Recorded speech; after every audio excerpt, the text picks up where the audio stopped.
where did this come from? If it's flying and it's not a drone or anything like that, where was its origin? Where did it? Mr. Knapp, in your testimony and in this document, you detail an event that happened in Russia where their nuclear missiles were activated, and we were close to a World War III at that time, which is startling to hear. It's also good to know that as we have investigated the JFK files as well, that we're learning that there was a document that was sent between Russia. There was an agreement between Russia and the United States that if they were to see some unidentified objects over sensitive sites, that they would report it to each other. Are you familiar with that document? Yes, I'm also familiar with the rhetoric, public rhetoric between President Reagan and Gorbachev at the time, too, that they traded statements about, wouldn't it be something if we were threatened by something from way outside, how we might work together. I know for sure that they had conversations about it, and I know we did reach an agreement to try to lessen the possibility that us detecting a UFO or a group of UFOs would not be mistaken for a bunch of Russian missiles. There were exchanges of that sort that went back and forth. Yeah, and I can imagine this is, to me, the validity of this document is underscored by the fact that Russia would not want this to know.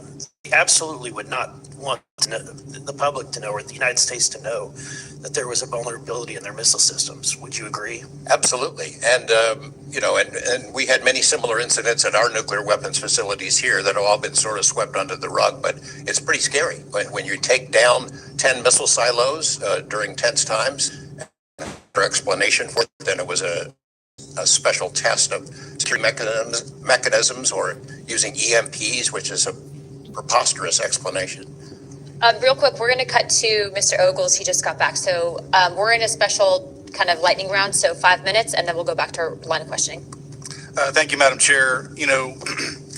At this point, I think it's clear from the hearing that there's advanced technologies that are taking place in our airspace. The question is, and I posed it in one of the previous hearings, is it ours, is it theirs, or is it otherworldly? There may not be a silver bullet at the moment, but when you look back through the hearing and the evidence that's been presented, if you're going to point the American people to one piece of evidence to start their journey on this topic, what would you suggest, sir? One piece of evidence, I would start with this hearing. In the first hearing, there is no evidence. But is there a specific, exactly, but is there a specific evidence or footage or document that you think lends extreme credibility to what we're discussing today? I would say this new video we're seeing today is exceptional evidence that we're dealing with something. With the kinetic? Yes. Mr. Wiggins?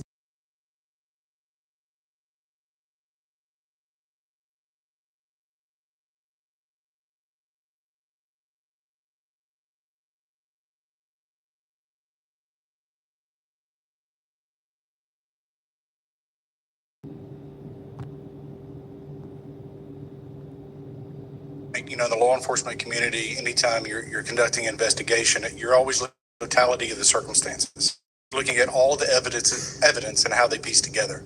And so that would be my, advice to the American people, that this is a journey that is just beginning from a congressional perspective, but you have decades of data, some of it not real, much of it is, but thanks to Chairwoman Luna, we're now presenting this to the American people. And I think this latest video from Mr. Burleson is something that should get everyone pause. When you see the three orbs that drop, was that in a defensive posture or was that in an offensive posture? And what capabilities did those orbs have that we, quite frankly, may not have? Mr. Knapp.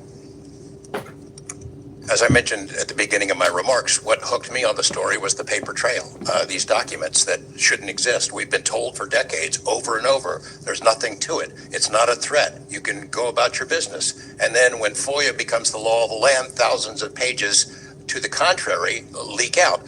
There's a memo by General Nathan Twining in 1947 when the country was being overflown by dozens of UFOs, hundreds of UFOs, in which he said, look, this is not visionary or fictitious. It's real. These things are craft. They're not ours. They outperform anything we've got. I mean, if you follow the paper trail of documents that they wrote before the military got wise and realized that FOIA really exists and changed their tune and not put things in writing, it spells it out pretty clearly. I'll go refer back to Russia. One incident I did not mention to Representative Burleson is Colonel Sokolov in that Ministry of Defense program said there were 40 incidents where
Now on our lightning round of questioning to Representative Burchett and then Burleson. Burchett always number one. That's what I should be. Number one in your heart, number 435 on the chart. That's me. Dylan, knowing you testified to Arrow, are they obfuscating when they claim to have discovered no evidence of extraterrestrial beings, activity, or technology? And are they lying to the American public? As I said before, it's a manipulation of the public perception. The statement, scientific evidence of extraterrestrials, is a true statement. It is not the truth about what is happening and what we have. Would y'all like to comment on that further? Mr. Knapp, you're getting edgy. it's splitting hairs. No proof that they're extraterrestrials. What would that proof look like? A piece of kryptonite? What would it be? I mean, we could be talking about different forms of non-human intelligence. I think the dominant paradigm is that they come from outer space, somewhere else, and they have some way that they can cross those vast distances that we can't even imagine doing. But that's not necessarily the answer. So asking for proof of extraterrestrials might not be the answer at all. It's splitting hairs. We don't know where they're from. I don't know anyone who knows the answer for sure. They call them aliens just as a placekeeper kind of a word, but no one in all these programs who study this stuff for years, people with much bigger brains than mine, knows the answer for sure. I've talked to Navy folks that some of the deep sea areas, they think there might be something there, that they're here, and I don't know when they got here. Another point that needs to be made is every time, we say we're going to back engineer or whatever you want to call it, these craft, I always say, like, it'd be like if you took I ride motorcycles, but if you took like an Indian or a Harley to the people that came over here on the Mayflower, they'd see a bright, shiny object. They might polish it. They might get it started. I doubt they could. They couldn't work on it. They couldn't put fuel. They wouldn't be able to have the capability of putting fuel in it.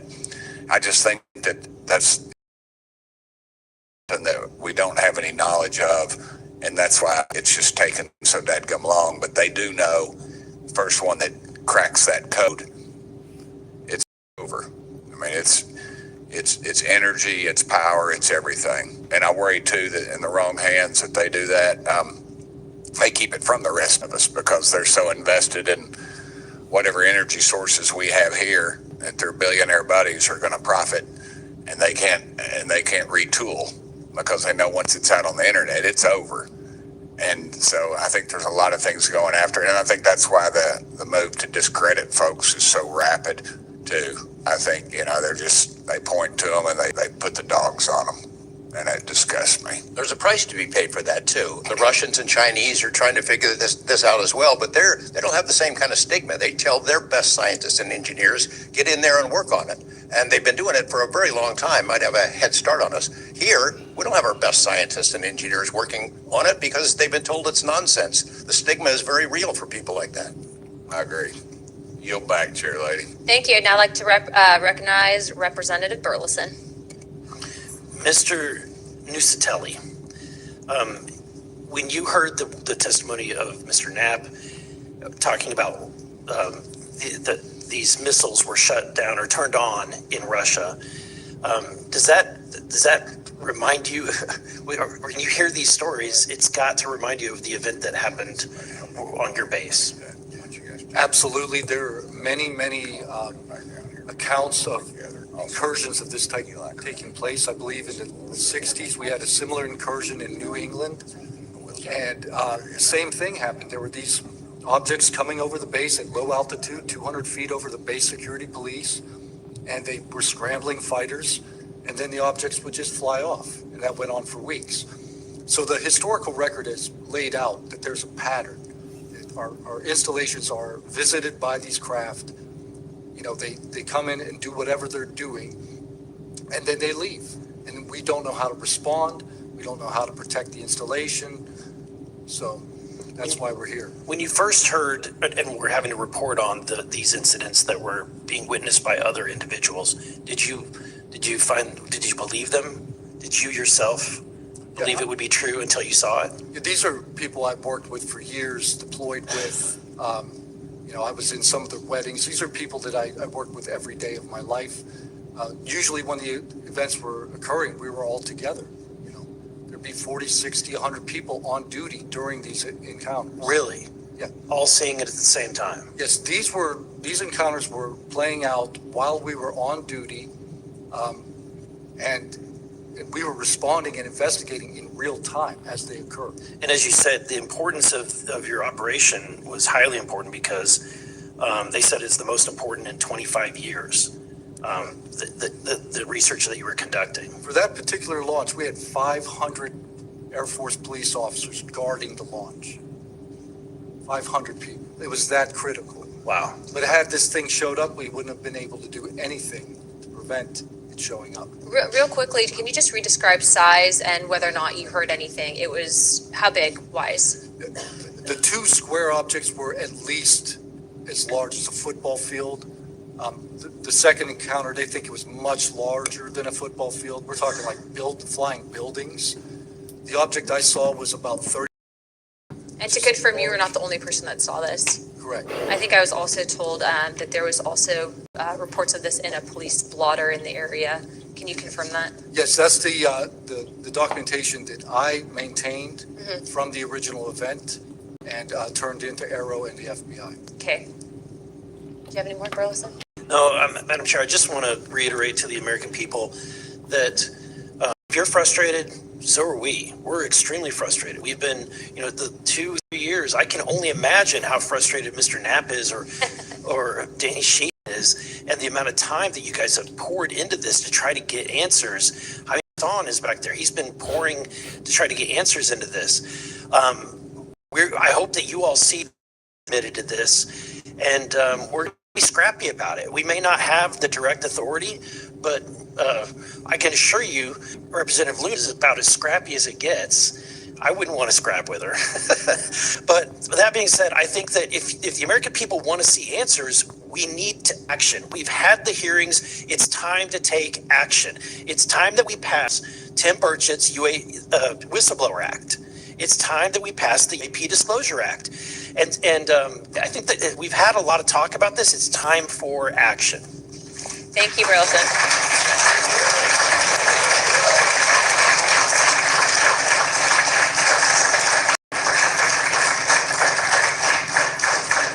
I would now like to yield 30 minutes to Representative Crockett. I'll reserve. Thank you. In closing, I want to thank our witnesses once again for their testimony today. I now yield to Ranking Member Crockett for closing remarks. I'll pass. No, I just want to say thank you so much to each and every one of you for being here today, for staying committed to this, and for your courage. I truly believe that courage is contagious, and right now we need more courage than ever. Whether it's UAPs or whether we're dealing with any other form of government where people are afraid to come out and speak their truth. The American people are relying on amazing public servants like you to speak up on their behalf, to be the watchdog, and to make sure they're as safe as possible. And so thank you so much again for conducting a bipartisan hearing on such an important matter. Thank you. I now like to recognize myself for some closing remarks. This is obviously something that doesn't just affect everyone in this room.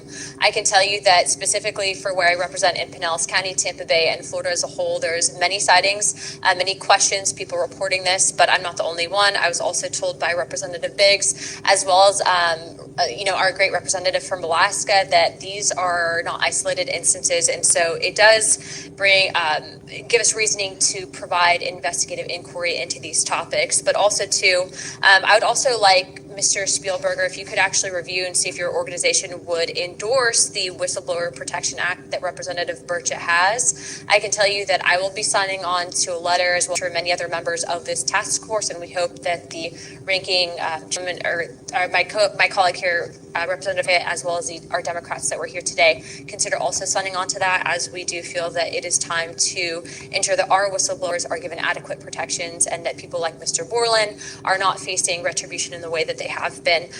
With that being said, with all that and without objection, all members have 5 legislative days within to submit materials and additional written questions for the witnesses, and which will be also forwarded to those witnesses. If there are no further business, without objection, I'd like to now recognize Representative Burchett for closing remarks. Just like to thank the ranking member and the chair lady for their courage. It's a tough issue. We all catch hell for it. And it's gratifying that we're here in a bipartisan nature and the way this meeting was conducted. And I want to thank y'all for your courage. Thank y'all.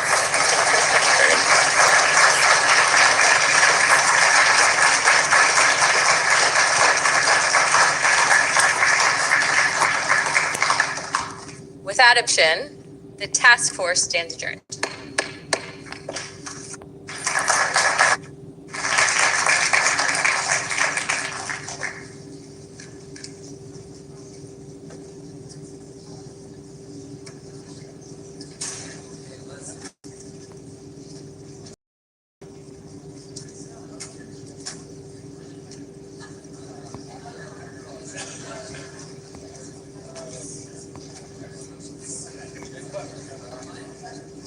Has been shrouded in secrecy, stigma, and in some case, outright dismissal.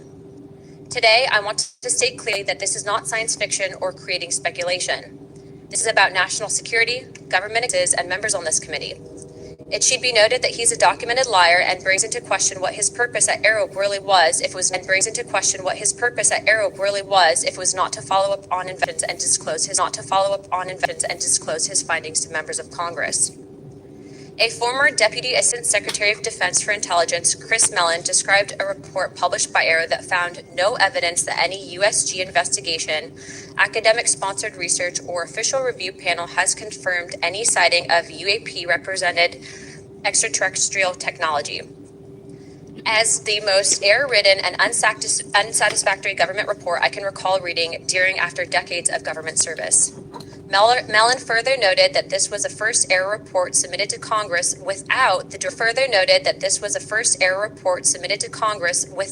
Director of National Intelligence's sign-off, and seemingly excluded input from any scholars or experts who have studied or written extensively about this topic, as would normally be in any other case in this field.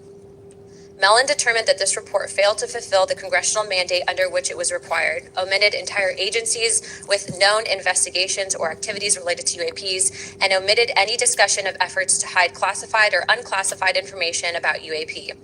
Such efforts were unaddressed by the report, despite the existence of agency records and investigations concurring with them, including those at U.S. Customs and Border Protection.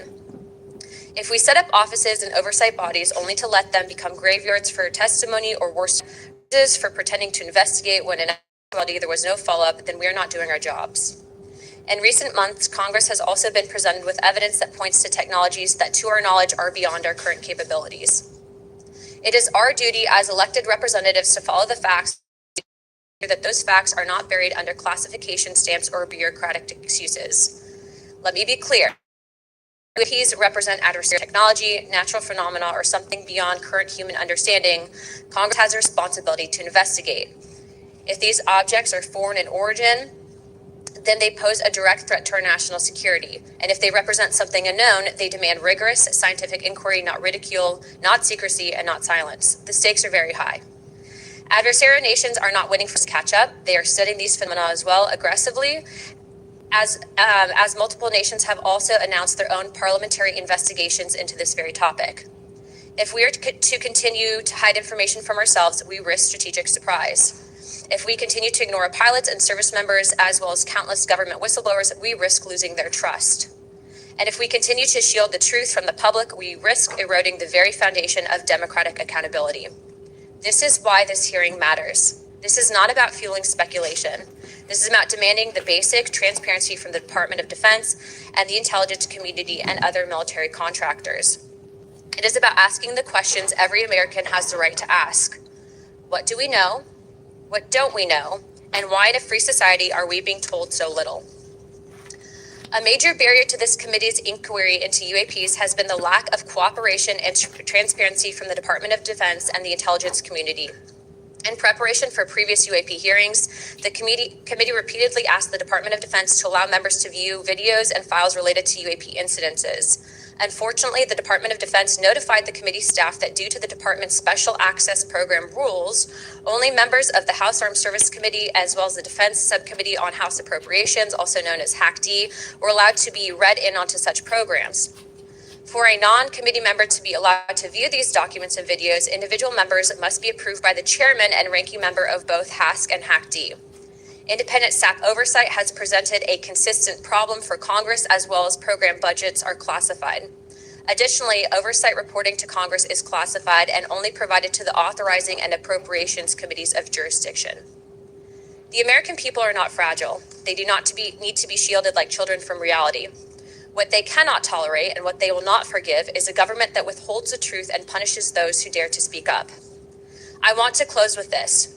Future generations will look back at this moment and ask what we did when presented with the unknown. Did we look away, embarrassed or afraid, or did we pursue the truth with courage? I intend to be on the side of truth, transparency, and accountability, and I hope my colleagues on this task force will be able to do the same. To quote a few elected officials, Senator Schumer has stated, multiple credible sources allege a constitutional crisis over UFOs. Senator Rounds has stated that these are brilliant individuals and they are not making this stuff up. And our current Secretary of State, Marco Rubio, has stated very high clearances and high positions within our government in regards to these whistleblowers. Senator McConnell also described these whistleblowers as sane and credible. And the witnesses today are not alone. In fact, they're far from it.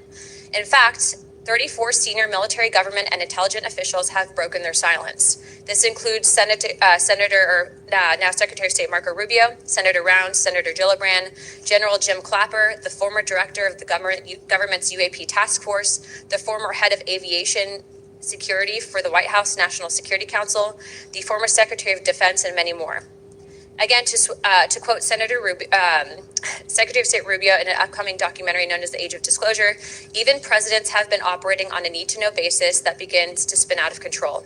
And to quote Senator Gillibrand, who also went public in this documentary, it's not acceptable to have secret parts of this government that no one ever sees. It's time for the fundamental truths of UAP to be revealed to our nation's leaders and the public. It's time for the U.S. government to exercise transparency. And with that, I yield to Ranking Member Crockett for the opening statement. Thank you so much, Madam Chair. At a time of increasing distrust in government, it is important for Congress to take action to restore the government's credibility. Bringing transparency to an issue of great public interest is a step toward doing just that. So I thank Chairwoman Luna for calling this bipartisan hearing to discuss unidentified anomalous phenomena, or UAP, which is today's term for what was commonly known as UFOs, unidentified flying objects.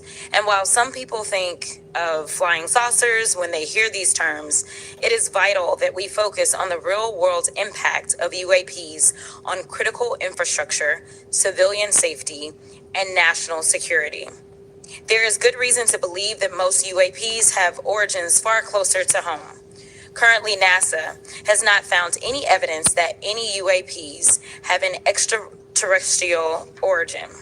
Our adversaries are working to develop new capabilities to gain military advantages, and those efforts are likely explanation for the mysteries that we have observed. Nevertheless, the federal government has a responsibility to the American people to investigate and provide transparent disclosures about every incident. The federal government is equally obligated to protect those who report what they've seen, especially to commanding officers and supervisors. And Congress should do everything in its power to protect whistleblowers and conduct oversight of agencies that are failing to provide that protection. Democracy depends on transparency, and transparency often relies on the courage of individuals willing to risk their careers, reputations, and in some cases, their personal safety to tell the truth. So I look forward to hearing from the witnesses today. We should welcome their accounts and acknowledge the bravery they have shown to come before us. We must ensure that all whistleblowers feel that they can come to Congress to tell their stories without fear of retaliation or professional consequences. We need transparency, not just to make better policy, but also to ensure that information flows between all those who need it. There are too many tragic examples in our history where information lapses and a lack of cross-agency coordination led to disaster. Just this year, failure to communicate between FAA and the Department of Defense led to tragedy over the Potomac. The Biden-Harris administration sought to eliminate some of these lapses when it established the All-Domain Anomaly Resolution Office at the Department of Defense. AARO can convene sources from all branches of military, the FAA, and NASA to combine forces to create a comprehensive picture of what is happening in our skies. Some UAP reports have perfectly normal explanations: satellites, consumer drones, weather balloons, even pranks. But we need to track down each and every single UAP. The United States has millions of eyes in the sky, both electronic and human. But only the combination of civilian, commercial, and military sources can begin to create a complete picture. So we need to ensure that people can come forward and report what they have seen to the relevant authorities. And they have to have the right to do so without fear of retaliation. This country has a history of dedicated public servants standing up for what is right, even in the face of potential consequences. From the Pentagon Papers to Watergate to torture programs, whistleblowers have not only informed the public, but also empowered Congress to fulfill its constitutional duty of oversight. Past Congresses have written laws to grant legal protection for whistleblowers, and it is up to us to work responsibly with all sources to hold the executive branch accountable. We are here today to listen to the stories of those who have witnessed events of interest to the American people, and to support the policies that cultivate an environment that welcomes and protects whistleblowers. I hope this hearing will be an example of the respect and protection whistleblowers deserve and the importance of conducting oversight of the federal government. I yield back. I am pleased to welcome the panel of witnesses for today's hearing. I'd first like to welcome Mr. Jeffrey Nusatelli. He's a United States Air Force veteran and a career federal employee with more than 20 years of experience in national security, law enforcement, and public administration. Next, we have Mr. Alexandra Wiggins. Mr. Wiggins is currently serving as a Senior Chief Operations Specialist in the United States Navy. Mr. Wiggins is testifying in his personal capacity today and not on behalf of the United States Navy. Next, I would like to recognize the gentlewoman from Nevada, Representative Titus. Thank you very much, Madam Chairman, ranking members, for allowing me to sit with you on this panel today. I'm honored to be able to introduce a witness here who is from my district, George Knapp, who has been the definitive expert and reporter on this topic that you're exploring today, UAPs or UFOs. George is a longtime friend, I would say that up front, but a very respected journalist and a recognized expert in this field nationally and internationally. Just a little something about George. He came to Las Vegas in 1979 and joined KLS television station as a general assignment reporter in 1981. Since 1995, he's been the chief investigative reporter for that channel. He also hosts a national radio show you can listen to on Coast to Coast AM, which covers many of the paranormal topics that y'all are discussing. Over the years, George has been, as I said, recognized for his work. He's been honored with the Peabody Award, the DuPont Award, the Edward Murrow Award, and 27 different regional Emmys for his investigative reporting. Indeed, he has told Nevada's story with clarity, with objectivity, and with integrity. So I know that his testimony is going to be of great interest and value to this committee. So thank you very much. Next, we have Mr. Dylan Borland. Mr. Borland is a United States Air Force veteran and has a long career in federal service. And finally, I'd like to introduce Mr. Joe Spielberger, a senior policy counsel at the Project of Government Oversight. Pursuant to Committee Rule 9G, the witnesses will please stand and raise their right hand.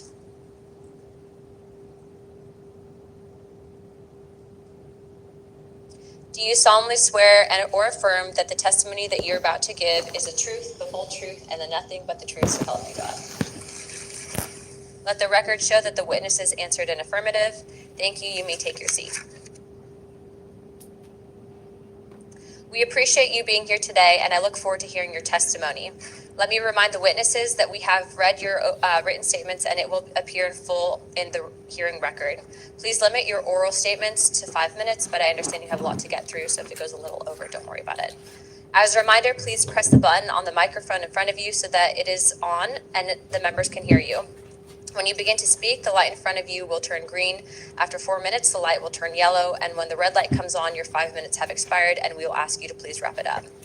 I now recognize Mr. Nusatelli for his opening statement. Good morning. Thank you, Chairwoman Luna, Ranking Member Crockett, and members of the task force for giving us the opportunity to testify today. My name is Jeffrey Nusatelli. I'm a former military police officer with 16 years of active duty service in the U.S. Air Force. I'm here today because the American people have both the right and the responsibility to know the truth about unidentified aerial phenomenon. That truth remains hidden, classified, and silenced by fear, retaliation, stigma, and confusion.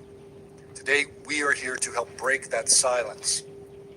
Between 2003 and 2005, 5 UAP incidents occurred at Vandenberg Air Force Base, home to the National Missile Defense Project, a top national security priority. At the time, we were conducting launches deemed by the National Reconnaissance Office as the most important in 25 years. These were historic launches. These facilities were vital, and they were repeatedly visited by UAP. Each incident was witnessed by multiple personnel, documented, investigated, and reported up the chain of command. We sent information up, but we got no guidance down on how to handle these events. I personally witnessed one of these events and investigated others as they occurred. 6 other service members have provided me with the information that I will share with you today. The incursions began on October 14th, 2003, when Boeing contractors reported a massive glowing red square silently hovering over 2 missile defense sites. After several minutes, it drifted further east onto the base and vanished over the hills. This event, now known as the Vandenberg Red Square, was referenced by Representative Luna at the first hearing on this topic. Official Air Force records of this event are in possession by Aero and the FBI. Later that night, while I was on duty, security guards at a critical launch site reported a bright, fast-moving object over the ocean. I responded to the incident. Chaos ensued over the radio as the object approached rapidly. I heard my friends screaming, "It's coming right at us, it's coming right for us, and now it's right here." Moments later, I heard them say that it had shot off and was gone. When I arrived on scene, I talked to 5 shaken witnesses who described a massive triangular craft larger than a football field that hovered silently for about 45 seconds over their entry control point before shooting away at impossible speed. About a week later, another patrol reported a light over the ocean, behaving erratically. Believing it might be an unannounced aircraft, they declared an emergency, and an armed response force responded. Before the forces could arrive, the object descended and either landed or hovered on our flight line, and then took off again at impossible speed. The witnesses to this event were threatened and intimidated afterward. They were told to keep quiet and think about what they were reporting. After that, things did get quiet until about 2005, when another patrol reported a massive triangular craft larger than a C-130 silently floating over the installation. We watched it for a few minutes. It traveled west and disappeared into the night. And then I had my own encounter, again in 2005. I was off duty, sitting in my backyard with 2 other police officers, when we noticed what first appeared to be a satellite in orbit, but it wasn't acting like a satellite. The light was strange, it was pulsing, and then it started to maneuver. It dropped in elevation. At times it would vanish from view and reappear in a different location in the sky, and eventually it reappeared 200 feet over my house. It was a 30-foot diameter sphere of light. My friends and I watched it for a moment, and then it gently accelerated. It traveled up and disappeared into the stars. These events profoundly changed my life and the lives of my friends. We stand at a pivotal moment in history. The question is no longer whether these events are real, but whether we have the courage to face them. True leadership requires vision, a willingness to confront the unknown with transparency and resolve. So I ask the Congress to help we the people enact this vision. There are 3 goals. Research and treat UAP study with the same seriousness as we would any other scientific field. 2, end secrecy and overclassification. Transparency is the foundation of truth. Without it, witnesses like us are dismissed. 3, protect the witnesses. Many stay silent out of fear for their careers, reputations, and the safety of their families. Protect them, and you will embolden others to join this cause. These phenomena challenge our deepest assumptions about reality, consciousness, and our place in the universe. Exploring them can unlock transformative breakthroughs in technology, biology, and human understanding. Let this be the moment when America chooses courage over fear, transparency over secrecy, and progress over stagnation. Let's show the world that our nation leads not only through strength, but through fearless pursuit of the truth. Thank you. Thank you, Mr. Nusatelli.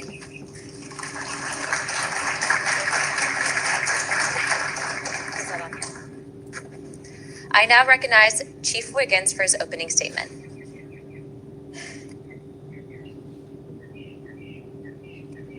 Please press your button. Thank you. Good morning, Chairwoman Luna, Ranking Member Crockett, and members of the task force and the committee. Thank you for the opportunity to testify today. My name is Alexandra Wiggins. I'm an active duty U.S. Navy Operations Specialist, Senior Chief Petty Officer, father of 3, and dedicated American testifying today in my personal capacity. The views I share are my own, and I do not represent the official positions of the Department of the Navy or any subordinate organization.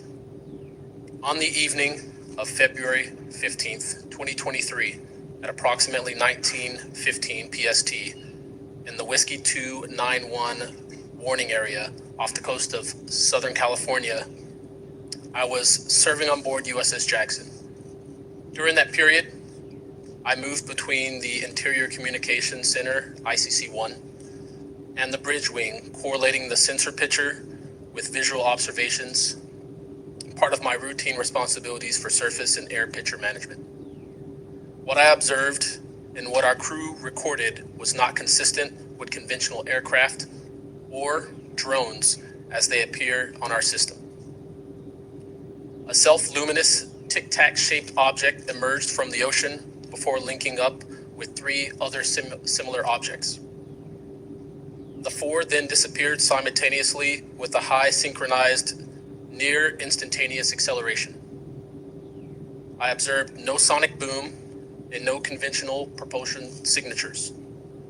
No exhaust plume, no control surface articulation on the Sapphire image system.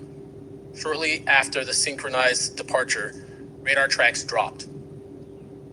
These observations were multi-sensor and recorded inside of ICC-1, with time location overlay visible in our source frames that have been made public by journalists.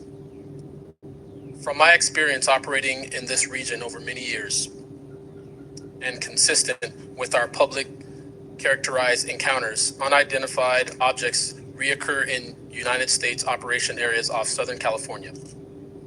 That fact alone does not tell us what they are, but it does argue the systematic, stigma-free reporting and for the preservation of sensor data so analysts can evaluate safe and intelligence implications with rigor. I want to underscore 3 points for the task force and the committee.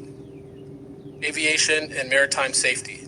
When crews and watchstanders observe objects that maneuver or accelerate in ways that does not match known profiles and do so near our ships and aircraft, that is first and foremost a safety issue.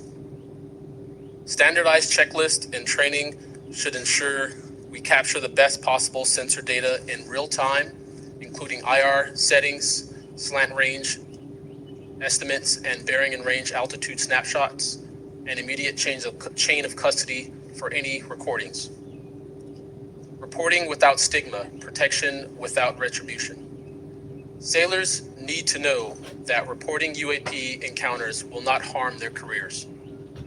Congress can help by reinforcing witness protection and by directing the relevant office to maintain confidential, destigmatized channels for service members who step forward with data.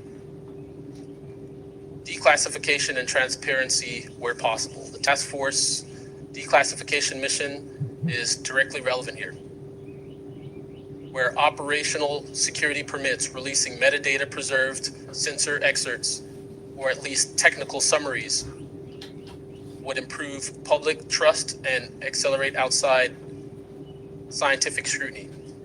That includes, when feasible, the time geo-reference IR frames and radar parameters needed for independent analysis. To be clear, I am not here to make claims beyond my lane. I am here to provide a first-hand account of what I saw, what our systems recorded, and why it matters for safety, for intelligence, and public confidence. My request to you is practical. Help us capture, protect, fairly evaluate the evidence, and provide a safe pathway for those in uniform to report it. In closing, I want to thank the committee and the task force for holding this hearing and for placing this discussion in a forum where evidence can be examined carefully and openly. I appreciate your attention and stand ready to answer your questions. Thank you. Thank you, Chief.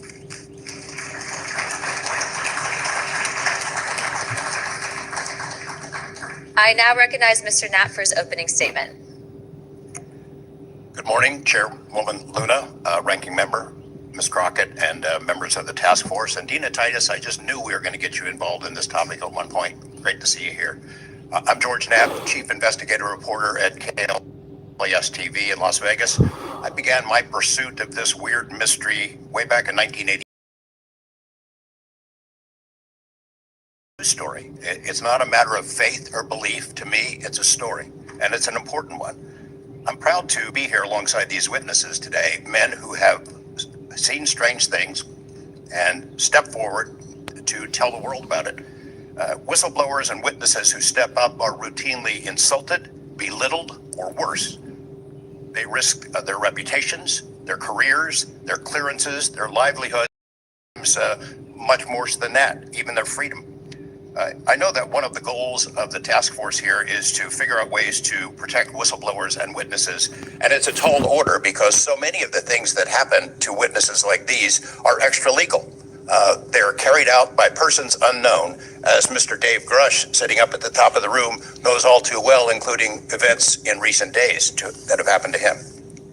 I want to share a couple of things that I've learned along the way in this long journey, and I submitted most of that in written form because I estimate that my statement here today would take about 4.5 hours. So I'm going to try to jump over and touch on the more important salient points. I submitted the detailed written statement for the record, and won't go into a lot of that here. But the public has been told over and over since the late 40s, there's nothing to worry about here. These mysterious craft seen by millions of people in the skies, in the oceans, over the land, are not real. They're not a threat. The witnesses are wrong. They're crackpots. Don't believe it. That changed for me. What got me hooked is the paper trail. Documents that were squeezed out of the U.S. government after the FOIA, Freedom of Information Act, became the law of the land. And those documents paint a much different picture than what the public, the press, and Congress have been told for many years. The documents from military and intelligence personnel behind closed doors admit that, quote, these things are real. They're not fictitious. They can fly in formation. They're evasive, and they outperform any aircraft known to exist, including ours. The public, of course, as I said, has been told something much different. Back in 1989, I reported about a guy named Bob Lazar, who claimed that he worked at a facility dubbed S4 out in the Nevada desert, very near to Area 51. He said he was part of a reverse engineering program.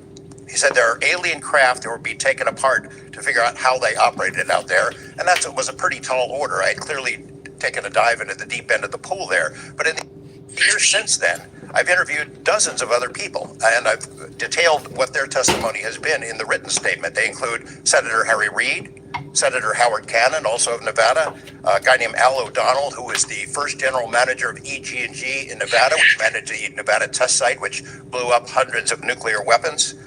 There's a guy named Dr. James Lukatsky, who was a career scientist with the Defense Intelligence Agency, who was the guy who initiated a program called OSAP, Advanced Aerospace Weapons Systems Application Program, which is, as far as we know, the largest acknowledged UFO program ever funded by the U.S. government, which put together an amazing pile of information that members of this committee and the world, most of which have never seen. The DIA still hasn't released 95% of what was prepared by that program at a cost of millions and millions of dollars.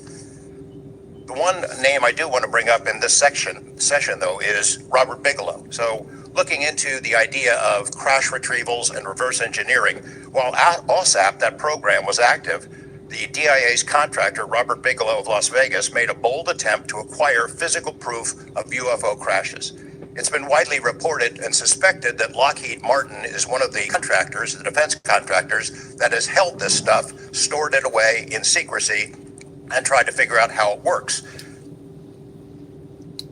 I have confirmed on the record that Robert Bigelow and a trusted colleague from OSAP met with and negotiated with senior executives at Lockheed Martin and hammered out a deal wherein Bigelow's company, Bass, would receive a quantity of unusual material that had been stashed away and protected at a facility in California.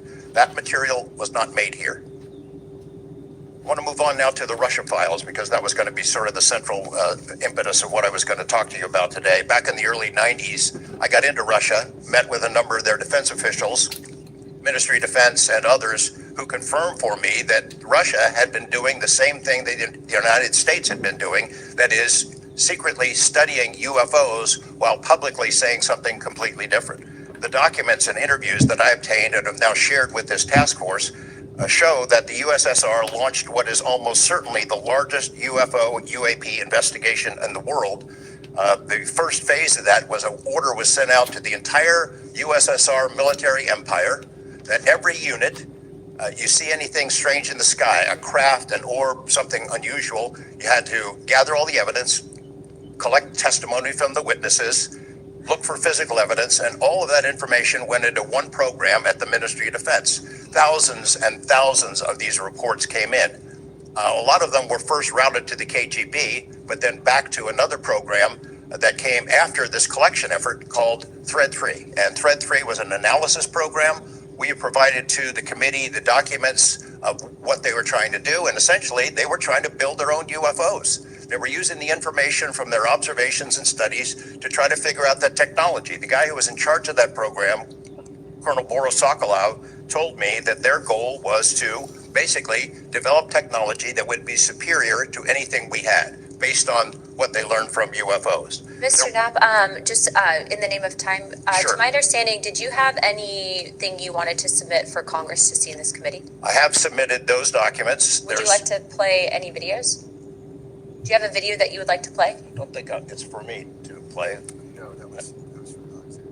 Yeah, Alexander's video. Okay. You could play it. He could narrate it. Okay, we can, in the name of showing that video to everyone on the task force, we'd like to play that video at this time. Sure.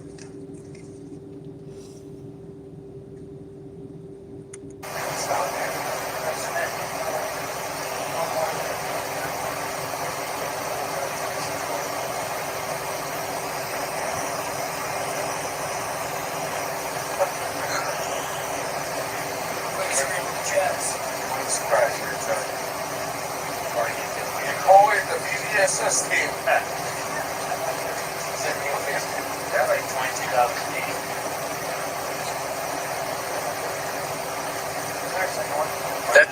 That ship took off earlier.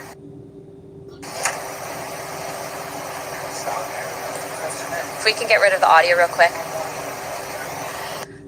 Mr. Wiggins and Mr. Knapp, we'll get back to what that video was in a moment, but we just want to make sure that it was entered into the record, as well as all the documents. Those will be able to be publicly found for everyone in the country to view. If we could, Mr. Knapp, we'll continue on the line of questioning, but I'm going to move on to Mr. Borland's opening statement. Good morning, members of the task force and the committee. I would like to express my gratitude for being invited to testify to the current task force created under the People's Chamber and the American public. As an American citizen, veteran, and intelligence community professional, it is an honor and a privilege to serve under oath before you on behalf of our country. I speak for myself and no former agency or company I have been previously affiliated with. My name is Dylan Borland, a former 1N1 geospatial intelligence specialist for the United States Air Force in an active duty enlisted capacity from 2010 to 2013. I've also been employed with BAE Systems and Intrepid Solutions as a senior analyst, expert in analyzing video, radar, and advanced electro-optical imagery for official identification of aerial order of battle, as well as naval and ground order of battle. I'm a federal whistleblower, having testified to both the ICIG and ARROW with direct firsthand knowledge of and experience with craft and technologies that are not ours and are reportedly operating without congressional oversight. Because of my direct knowledge of the reality of certain legacy UAP programs, my professional career was deliberately obstructed, and I have endured sustained reprisals from government agencies for over a decade. From 2011 to 2013, I was stationed at Langley Air Force Base, Virginia, conducting 24-hour operations via manned and unmanned aerial vehicles for Special Operations Forces in the global war on terror. During the summer of 2012, my team was on standby for weather, and I returned to my barracks on base, and at approximately 0130, I saw an approximately 100-foot equilateral triangle take off from near the NASA hangar on the base. The craft interfered with my telephone, did not have any sound, and the material it was made of appeared fluid or dynamic. I was under this triangular craft for a few minutes, and then it rapidly ascended to commercial jet level in seconds, displaying zero kinetic disturbance, sound, or wind displacement. Some years after that experience, I was further exposed to classified information from the UAP legacy crash retrieval program through a sensitive position I held within a special access program. During this time, intelligence officers approached me in fear for their own careers, citing misconduct within these programs and similar retaliation that I was already enduring at this time. These issues include medical malpractice committed by Veterans Affairs staff, denial of work I performed while enlisted in the United States Air Force, forged and manipulated employment documents, workplace harassment including colleagues being directed to not speak with me, manipulation of my security clearance by certain agencies, blocking, delaying, and ultimately removing my ability to be employed within the IC. The retaliation I face and the retaliation against individuals I know who worked in these programs is what convinced me in March 2023 to become a whistleblower. I came forward out of concern for people's lives and to ensure I did everything I could to let our elected representatives know the truth about what is really happening in the executive branch. At the end of March 2023, I agreed to meet with Arrow following the suggestion of other federal officials believing it was what our nation required of me. I had reservations with Arrow due to assessments they were reporting publicly at the time as a misrepresentation of the truth. Because of these concerns, I did not share sources and methods information in order to protect current and former federal personnel who had firsthand exposure to technologies of unknown origin. I did not want anyone to face further retaliation beyond what they had already endured. And unfortunately, a staff member ended up getting in some trouble because of that. After David Grush testified under oath in the summer of 2023 and provided historic disclosure, I was then asked to go to the ICIG and did so in August 2023. It was very clear early on during my intake interview, which was video recorded under oath, that the objective was to solely assess how much I know and not move forward with an investigation with new information I provided them. The aftermath of that IG complaint still troubles me to this day. Since my ICIG complaint, I've been prevented from resuming prior employment and can confirm I'm still blacklisted from certain agencies within the intelligence community. In addition, multiple agencies attempted phishing attacks to assess what I had divulged to the Inspector General, including being asked to disclose details of my ICIG complaint during a CI polygraph for a position unrelated to UFO UAP matters as recently as November 2024. As I sit before you today, I and many other whistleblowers have no job prospects, no foreseeable professional future, and a nation every single one of us came forward to defend. Numerous individuals have come forward in various ways to reveal the truth of the UAP reality as patriots and defenders of our nation. Yet many feel discarded, isolated, hopeless, separated from the country they serve. Efforts to rectify this situation for all whistleblowers have been difficult and troubling. And to my fellow whistleblowers and officials who know this information, I offer you my apology, something that I have never gotten, and I'm giving it to you. I swore an oath to the Constitution of the United States, an oath that demands truth and transparency for our democratic republic to function. Each day, these truths remain hidden from our citizens. Humanity drifts further from the principles our nation was founded to uphold. Each day, victims of crimes committed by agencies and companies maintaining this secrecy are denied justice as another day our Constitution is shredded. In 2023, Patriots provided this committee and the executive branch with undeniable proof of the UAP reality, and I commend your continued commitment. The future of humanity is one which we either travel to the stars or regress to the Stone Age with this technology. My career has been to deliver critical information to decision makers. Your role as elected by your representatives is to act on it. The time to act is now. Thank you.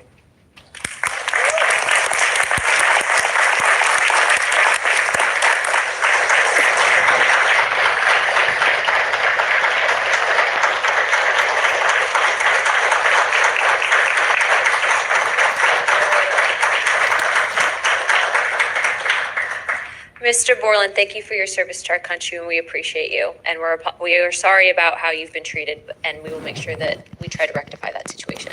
Thank you, ma'am. Mr. Spielberger, please, your opening remarks.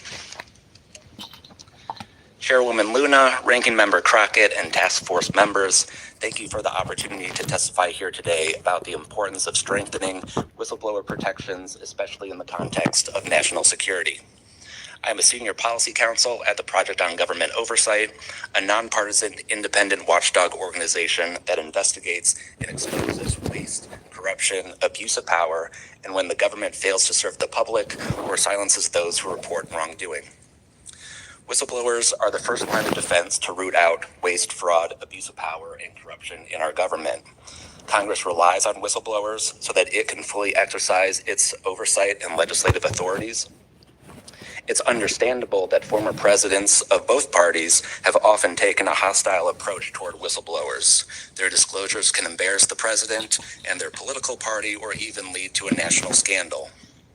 But whistleblowers continue to play a vital role during both Democratic and Republican administrations. They help Congress and the public identify and understand what government corruption looks like. Their disclosures fuel investigations and allow us to address wrongdoing and hold those responsible to account. That's why historically there's been a strong bipartisan consensus in Congress to support and protect whistleblowers. Doing so protects the country and ensures our government is more responsive and accountable to the people.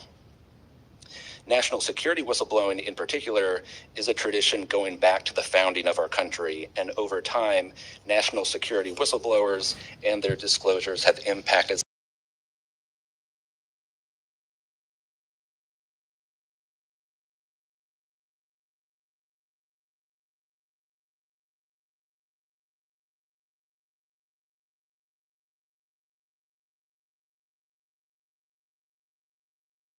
First Amendment freedoms of speech and dissent, freedom of the press, and the public's interest and right to know.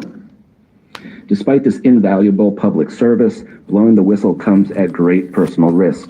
Whistleblowers risk losing their jobs, careers, livelihoods, and reputations.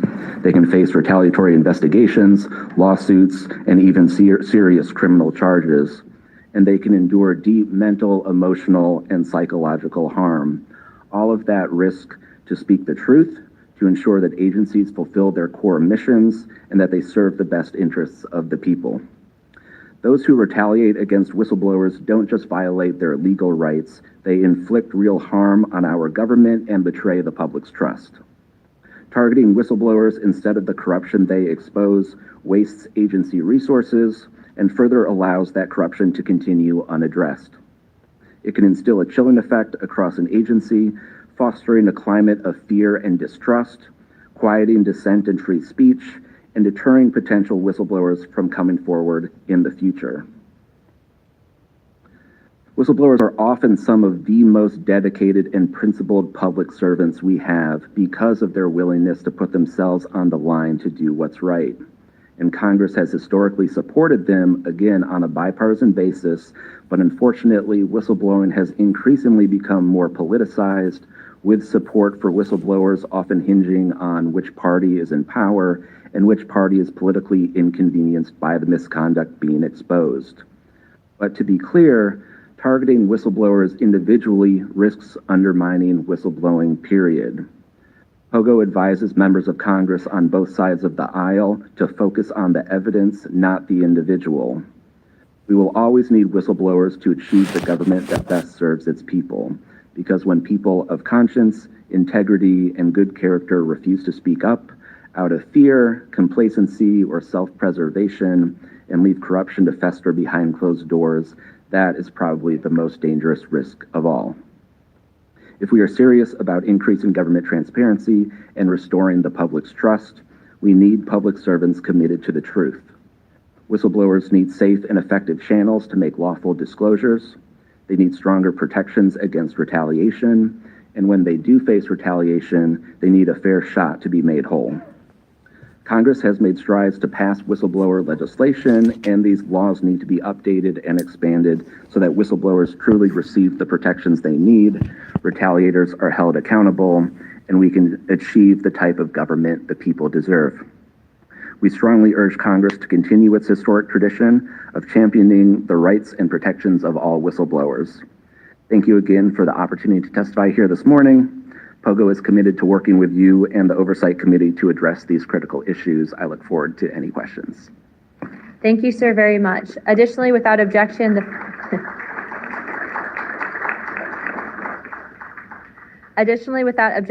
the following members are waived onto the task force for the purpose of questioning witnesses at today's hearing: Representative Perry of Pennsylvania and Representative Gothman of Wisconsin. what did it, Representative Biggs from Arizona. I already got you, but yeah, we're good. Without objection, so ordered. I now recognize myself for 5 minutes of questioning.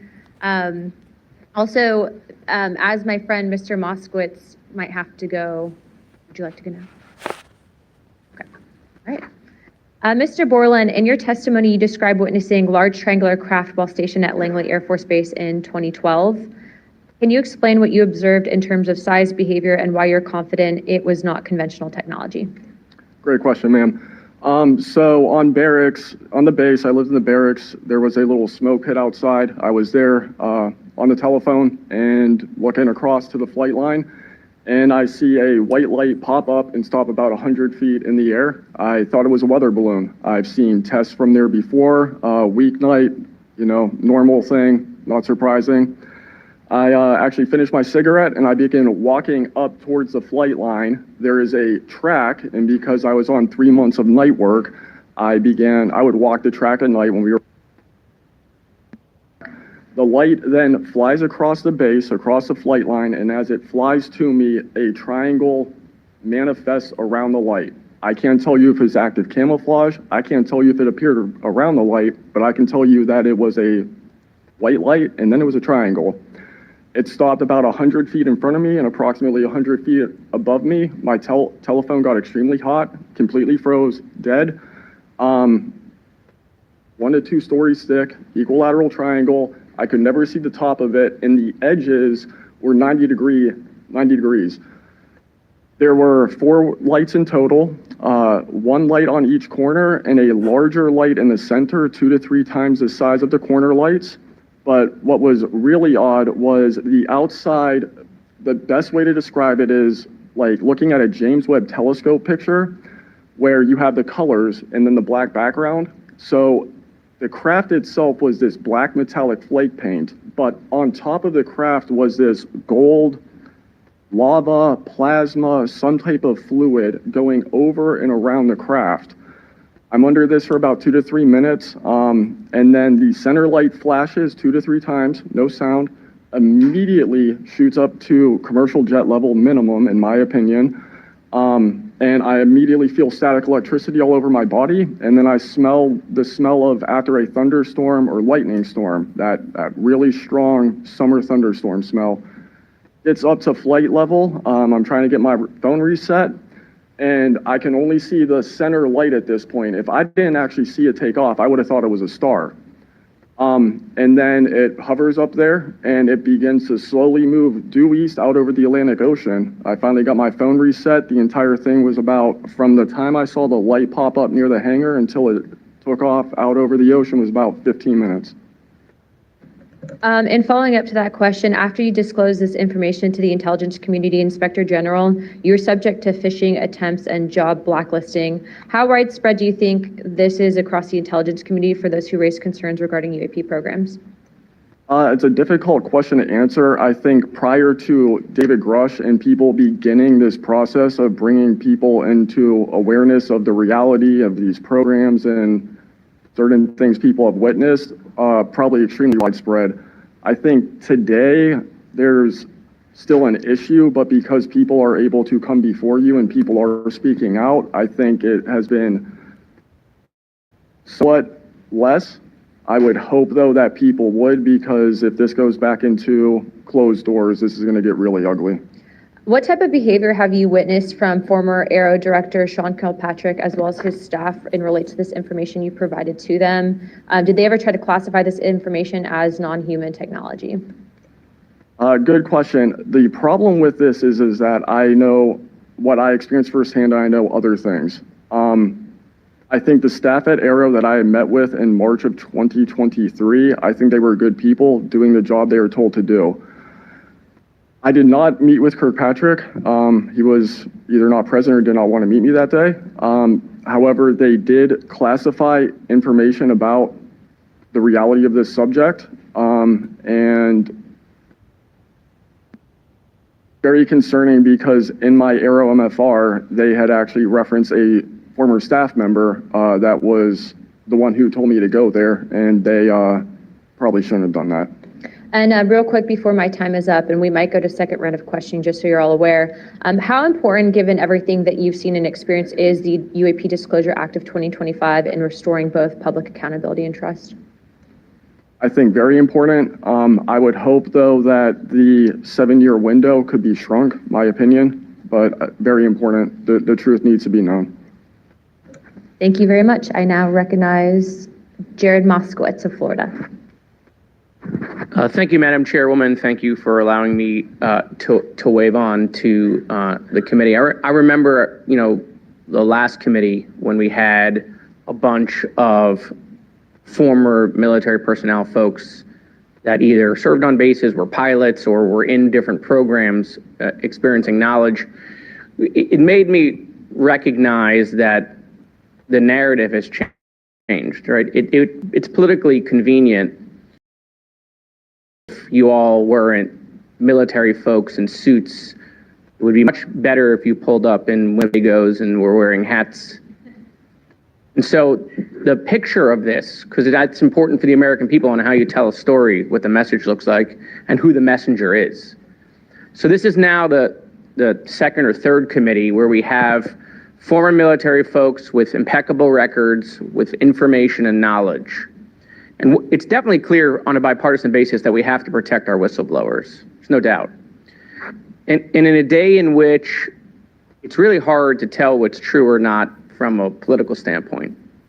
And so I don't really know what is true. I don't know on this subject. But I do know when we're being lied to. And we are definitely being lied to. There's just no doubt about that.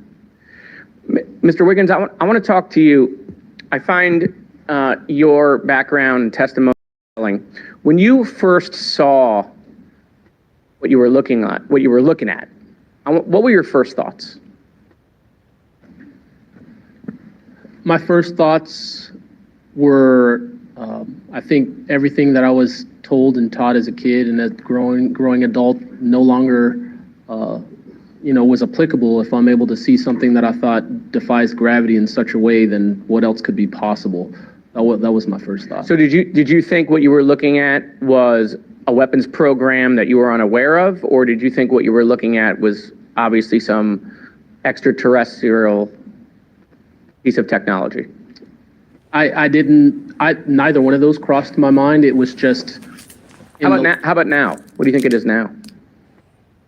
I'm not the expert. I think I want to be as skeptical as everyone else and just hope to know the information. Anyone in the U.S. government tell you what you were looking at to try to dissuade you from what you thought it was? No. So no one was like, oh, there was some anomaly with the technology. No one from the government did that? No one.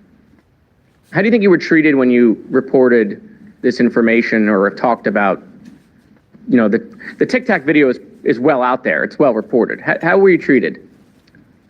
I've had no pushback at all. I haven't had anyone reach out to me or try to, dissuade me in either direction, militarily speaking. So I was treated fair, and I appreciate the Navy itself with assisting me with coming here to being able to testify. That's good. So what do you think the American people should take away from watching your video, right? Because when we watch it, obviously, right, we've never seen anything like that. It defies what we know to be technologically possible. What are we supposed to think? Someone's lying about something. Someone's hiding something, right? That's not normal what you looked at. I think what the American people should think when seeing that video, along with others before me, is that there is something out there, and we should know as the people what it is. Right. And so let's eliminate possibilities. So they didn't come to you and say there was a technological error with what you were looking at. So we put that aside, right? They didn't say it was broken. So we look at that and we see something. So it's either a weapons program being reverse engineered by our governments or other governments, or it's nobody's government and it's not from here. You agree with that assessment? I agree. One or the other. Mr. Borland, when you first experienced what you were looking at, what did you do next? Like, what was your next step after it had passed? I actually kind of laughed to myself and said, okay, so this exists as well. Worked in enough programs, been exposed to enough that I was like, okay, so this is a real thing. Walked the track, talked with a couple of my friends about it. I did talk with some of my coworkers, one in particular, which I thought was a joke, and it definitely wasn't. For say this to anybody, and then what happened to me happened. So. What about you, Mr. How do you pronounce your last name? Vitelli. Nusatelli. And I'm sorry, I know I'm running out of time, Madam Chairwoman. So, obviously, your incident happened well before we could record things on cell phones and things of that nature, right? What did you do when you first experienced? Because what you saw, right? You saw it happen, like right out of your base. Right. So tell me what you did after you saw that. What was like your next move? And I want to hear what your experience was. My next move, I went into my house after it left. I made sure no one had been abducted, and I picked up the landline. I called the Security Forces Command Center. I reported it. I requested that they give me a call back and make notifications up the chain of command. I got a call back in about 15 minutes. They reported that the weather station reported no balloons or aircraft, nothing on radar, no aircraft inbound or outbound. So I got that notification. And then within the following day or two, me and the other witnesses wrote statements. We prepared a report, and then we filed all that information. Madam Chairman, thank you for your indulgence in my questioning, and thank you for continuing to lead on this subject. What do you and your friends think about it today? You all have talked about it. I mean, so what do you think about your experience as a collective group? That'll be my last question, Madam Chairwoman. I mean, we've been talking about this for 20 years. We don't know what we saw. What we saw changed our lives and the way we think about everything. It was incredibly profound. The object I saw, I don't even know if it was an object. It was a light. It was an orb. It didn't look like a craft, but it did look solid. And that's what we talk about. We noticed the object, and this was a pattern across all the encounters. Someone would see a light. They would pay attention to the light. And then the object responds. It performs for you. And then they come down and they investigate you. So it's almost like they're curious. So that's the thing we primarily talk about. Why did it come after we noticed it? Maybe it noticed us after we noticed it.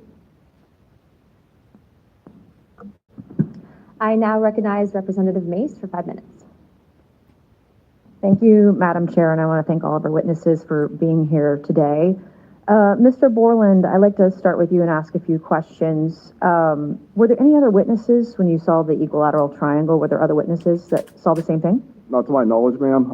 At that point, the only people that would be awake is those of us that were doing operations for the GWAT and then security forces. So not to my knowledge. And do you think that, in your opinion, that the equilateral triangle was the U.S. government's technology? Did once upon a time, but knowing what I know now, I'll have to answer that question as Skip probably. Well, my next question is, you teased us, so knowing what you know now means what? I know enough to know that if you want an answer to that question, go to Arrow. They have the answer. Do you think it was a foreign government? I do not, no. And Arrow was supposed to be disclosing, the last time I was in a skiff with Arrow, they said they were going to be doing disclosures. Have they been doing much of that? I don't have an answer to you, you.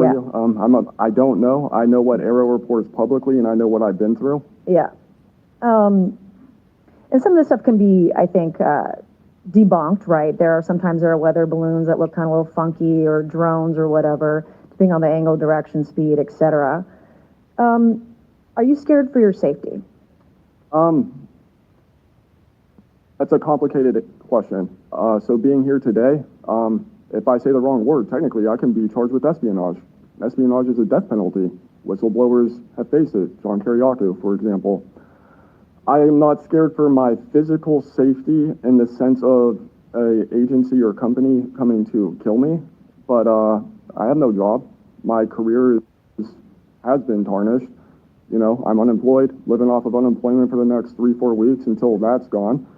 So it's a complicated question. Have there been stories leaked about your life to try to discredit you in the public eye? As of now, I don't know. We know they did that to Mr. Grush. I am aware. Yes, ma'am. They leaked his private medical information, horrific things. It is. Okay, you said in your testimony earlier with the chairwoman, you know other things. I guess that has to be mentioned in the skiff. It would. The other things. It would, pending I'm even legally allowed to speak on, and the people in the room are even legally allowed to hear it.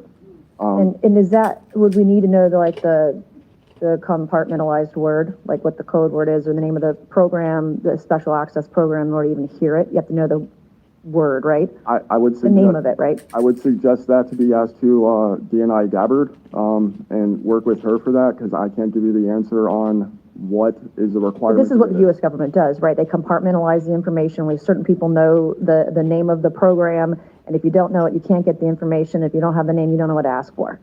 Even when we're reviewing the budget, we go into a skip, we look at DoD budget and the budget of like black box programs, and we don't know what we're looking at because we don't know what these programs are. Is it a way for the government to hide from Congress what's really going on and where the money's going? In my opinion, absolutely, yes. You mentioned too in your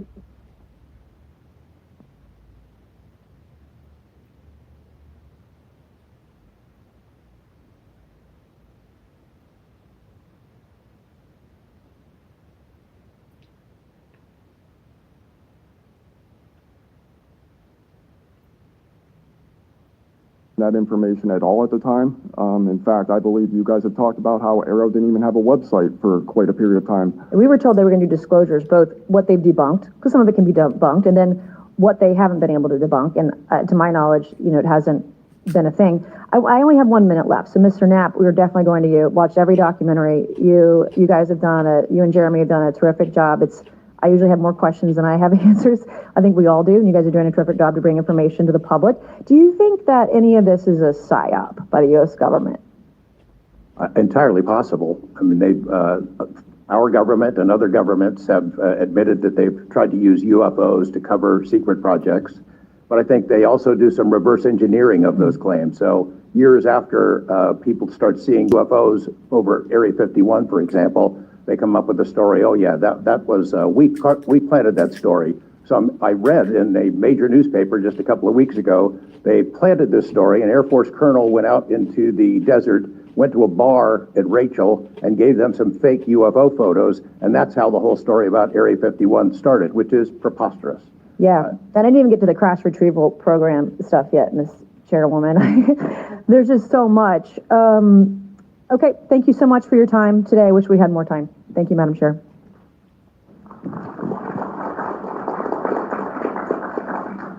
I now recognize Ms. Crockett for 5 minutes.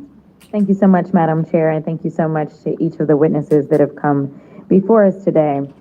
The federal government has had a long-standing overclassification issue in general. We all know that, from the assassinations of MLK and Malcolm X to the COINTELPRO and torture programs to now UAPs. The federal government has kept the American public in the about issues of immense public interest. The federal government has routinely made excuses for failing to provide transparency to the public, the most common of which is national security concerns. Mr. Spielberger, can you provide an example of when national security was inappropriately used as a pretext for classification? Congresswoman, probably one of the most infamous examples of that is the 9/11 Commission that found that overclassification was a key factor in the failure to adequately prevent the attacks of that day. In addition to that, what lessons from these oversight failures should guide Congress in approaching UAP oversight? Generally speaking, we would advise this Congress to ensure that agencies adopt a general policy in favor of disclosure instead of a knee-jerk needing to overclassify information and documents. We should ensure that When information is classified or deemed sensitive, it's only for legitimate national security and privacy concerns. And we would recommend adding additional factors to the considerations of cost, value, and certainly to the extent that it's critical for the public interest and the public's right to know, especially when we are talking about these very serious national security concerns and implications. Can you speak to how whistleblowers have historically helped Congress uncover the truth in other areas and how that might apply here? Absolutely. So again, Congress has always relied on whistleblowers coming forward and making disclosures in a number of different issues across different agencies, anything from national security to airline safety, railway safety, environmental concerns, workplace health and safety, a lot of issues coming out of the COVID pandemic, for example. Whistleblowers have come forward with important disclosures on just about any critical issue affecting our government and affecting the American people, all of which have great implications for the rights and protections that we have and how we live our lives in communities across the country. How important is it for whistleblowers to have strong protections when it comes to UAP-related disclosures or disclosures of other topics of excessive government secrecy? It's absolutely vital. This has been one of the disappointing failures of doing this work, of advocating for stronger whistleblower protections. We recognize the invaluable public service that brave play in coming forward, again, taking all of these risks that we've heard about just to speak the truth, to get important information out in the public consciousness, but they can only do so when we have safe and secure channels for reporting, when there is trust in the independence of agency watchdogs like inspectors general, like the Office of Special Counsel, like the Merit Systems Protection Board, that play critical roles in investigating whistleblower disclosures and enforcing the protections of whistleblowers. All of that is essential to allow whistleblowers to keep coming forward and playing these incredibly important public roles. Thank you so much. Let me just say this. People, especially now, and they see a lack of unity. They don't see the ability for us to come together really on much of anything. I will say that I do applaud the chairwoman and the work of this committee because for once I feel like we are focusing on governing, which should be about transparency. The reality is that we cause more harm than good when we allow a lack of transparency to fester. It allows for all types of conspiracy theories instead of us actually making the investments that we need to make to get the information and actually provide it to the American people. The reason that I wanted to focus on making sure that we answer some questions specifically around the protections of those that are willing to come forward is because the only way that we can make this government actually work for all of us is if no matter where you are in this federal government, you feel as if you are safe when you come forward with information of any issue. And so I do want to thank you for all of your stories. The reality is that we only get 5 minutes and the vast majority of everything that you have to say cannot be contextualized within 5 minutes. But I know that my colleagues are going to get to kind of pulling some more of that out. But again, I really just want to thank you for your courage in this moment and thank you for your service to our country.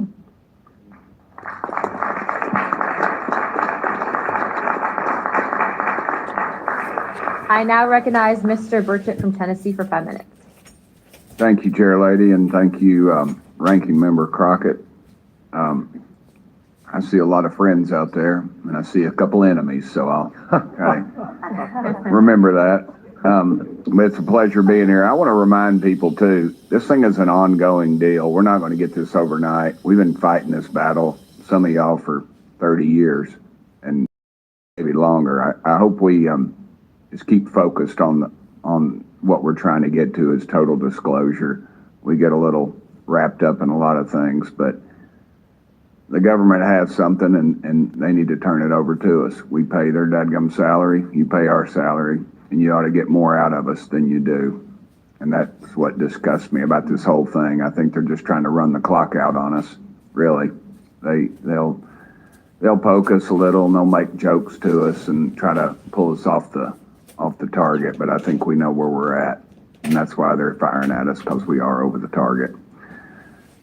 My first question is, Mr. Knapp, I recently introduced the UAP Whistleblower Protection Act to help provide whistleblower protection to federal personnel for disclosing the use of federal taxpayer funds to investigate UFOs. I still don't want to say UAPs.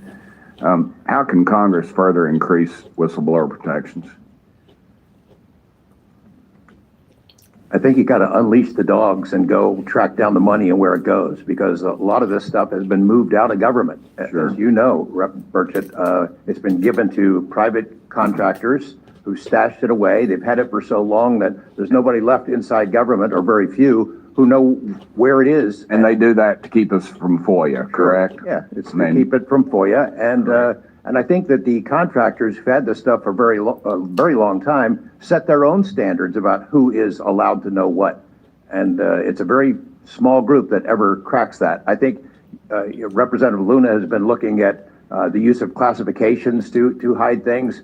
I'm not sure that even this committee getting security clearances that should allow you to see this stuff would allow you to follow where it really goes. I worry about the people that are looking at it and don't even know what they're looking at. I mean, it's gone through so many, since Roswell, for instance. I mean, you think there's nobody even alive that was around any of that stuff. Yeah, so, I don't think they've made much progress from the people that I've talked to. I don't think they've made much progress in learning that technology. Might have made some, but you wonder, the implication is Tic Tac. Oh yeah, that's ours. What flew over Washington, D.C. in 52, is that ours too? When are you going to break that out? You guys authorized tens of billions, hundreds of billions of dollars on weapon systems that can't do half of what we've seen UFOs do. So when do they break this out? If it's really a classified project, could change the world.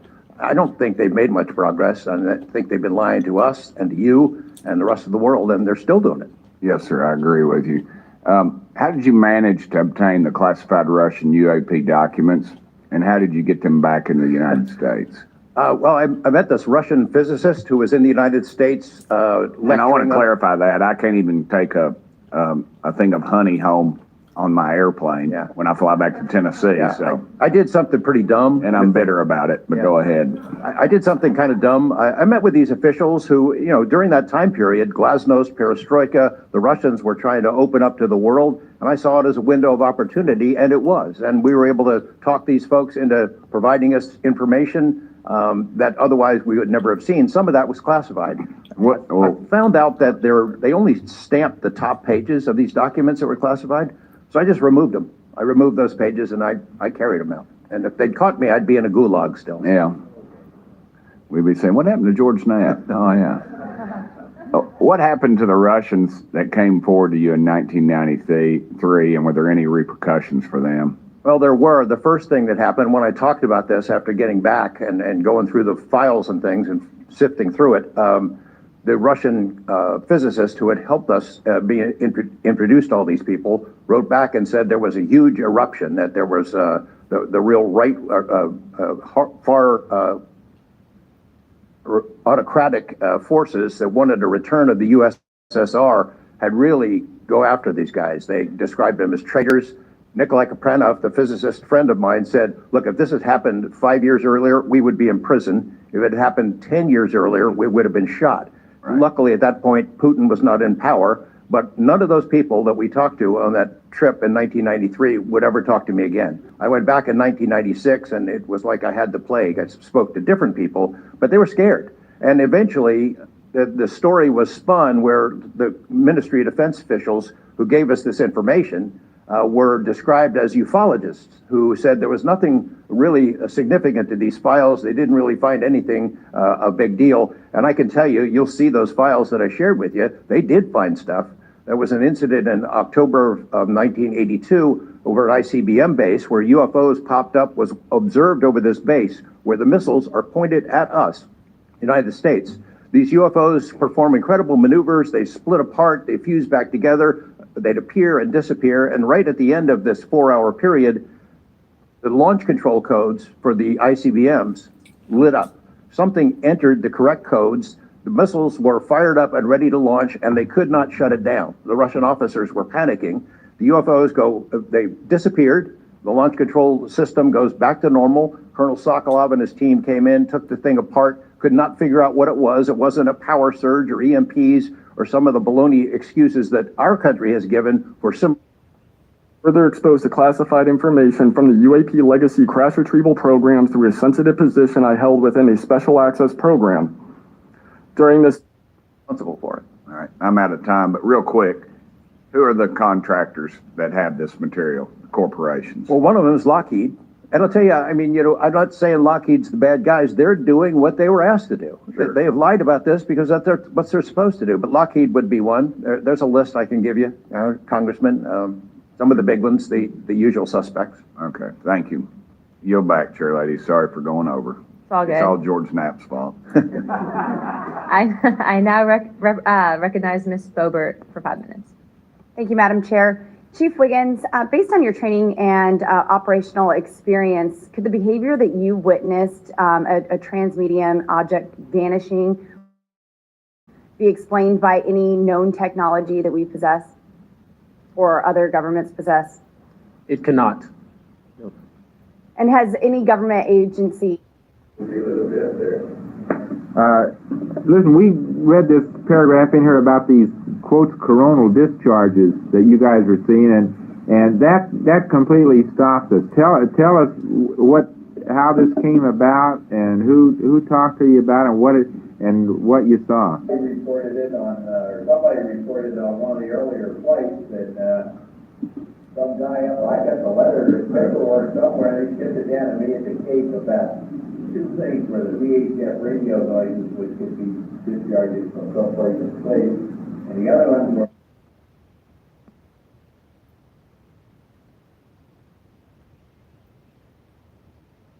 The Pentagon released its second batch of UFO files today. Writing in a press release, the move highlights the Trump administration's historic transparency.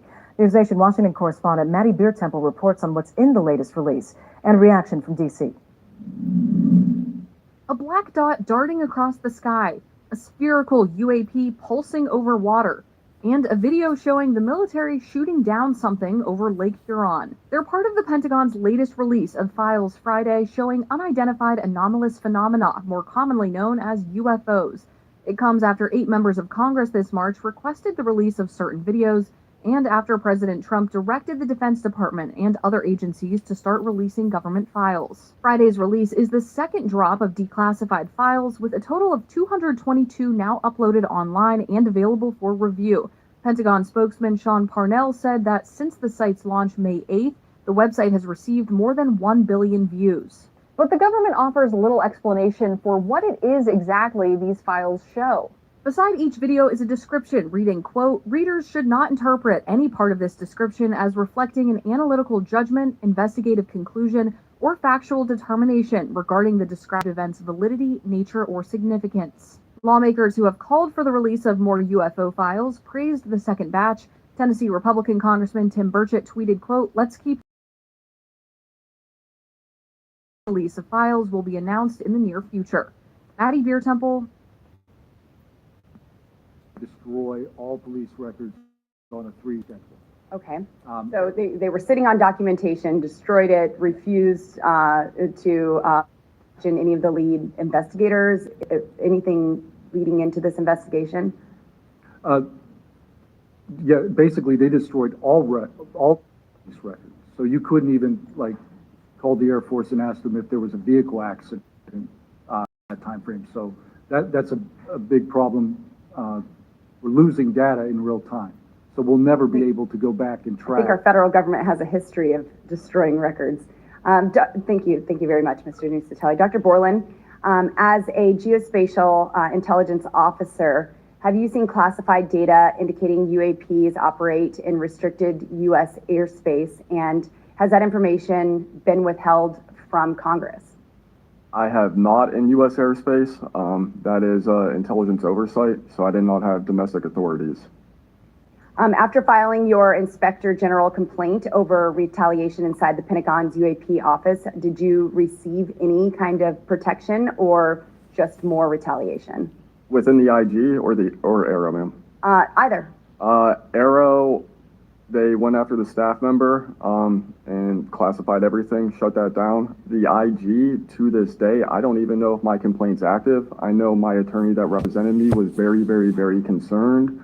And the best of my understanding, I was determined credible, not urgent. And do you think that experience would suggest that the internal UAP investigations may be compromised? Possibly. I mean, it's so hard because this goes back to people doing the job they're told to do, and very few people are going to want to give up their careers, 20, 30-year pension, get rid of their kids' health care, get rid of their house. It's possible, yes. Yes. Thank you very much, Dr. Borland. Mr. Spielberger, do national security whistleblowers currently have any external appeals processes to challenge retaliation, or are they just stuck relying on the same agencies that they're accusing? Congresswoman, this is one of the biggest concerns that we at POGO have, basically around the independence of investigations and accountability for retaliation. Basically, yes, national security whistleblowers have to rely on internal administrative processes that go through agency inspector generals. There are some differentiations, but the bottom line is that they are forced to rely on protection from the same agencies and people who they are alleging retaliated against them. Yes. Well, I thank you all for your bravery. We are out of time here. Thank you so much for coming forward, and we will do everything that we can to ensure that you are all protected. Thank you for trying to bring truth and transparency to the American people. Madam Chair, I yield. I now recognize Mr. Burleson for about 5 minutes. Thank you, everyone. It takes such great courage to come forward, and we acknowledge that, and I hope that you see that we are taking that seriously. And so very thankful for what you're doing today. I'm also very thankful for previous witnesses that have come forward. I see Matthew Brown in the audience. He and was as a witness. I encourage everybody to look and seek his testimony. I want to thank the people that came in our first hearing: Ryan Graves, David Grush, David Fravor, and in our second hearing, Admiral Gallaudet, Lou Elizondo, and Mr. Gold, and the many others that have come forward. We hear you, and it's time that we, enough is enough. It's time that we take action. Look, I'm not jumped to the conclusion that I believe that there are, aliens coming from another planet, but I'm open to that. And I think that it's our responsibility, especially when we're seeing that we have a government that is actively blocking information from us. Just last night, I tried to get an amendment onto the National Defense Authorization Act that fit in the germaneness of that bill to have UAP disclosure. And conveniently, it was named non-germane, mostly deemed by staff, not even an elected official. This is the kind of stuff that we repeatedly see. Last year, we were blocked by someone in House administration from being able to receive aid. So not an elected official, but someone in staff blocked us. And I've had it. Enough is enough. I want to cue up a video that I've been given. And as before it starts, I'm going to describe. This was taken October 30th of 2024. This video is of an MQ-9 drone tracking an orb, or this object, off the coast of Yemen. You'll see that another MQ-9 launched a Hellfire missile. You cannot see that drone. And so I'm not going to explain it to you. You'll see exactly what it does.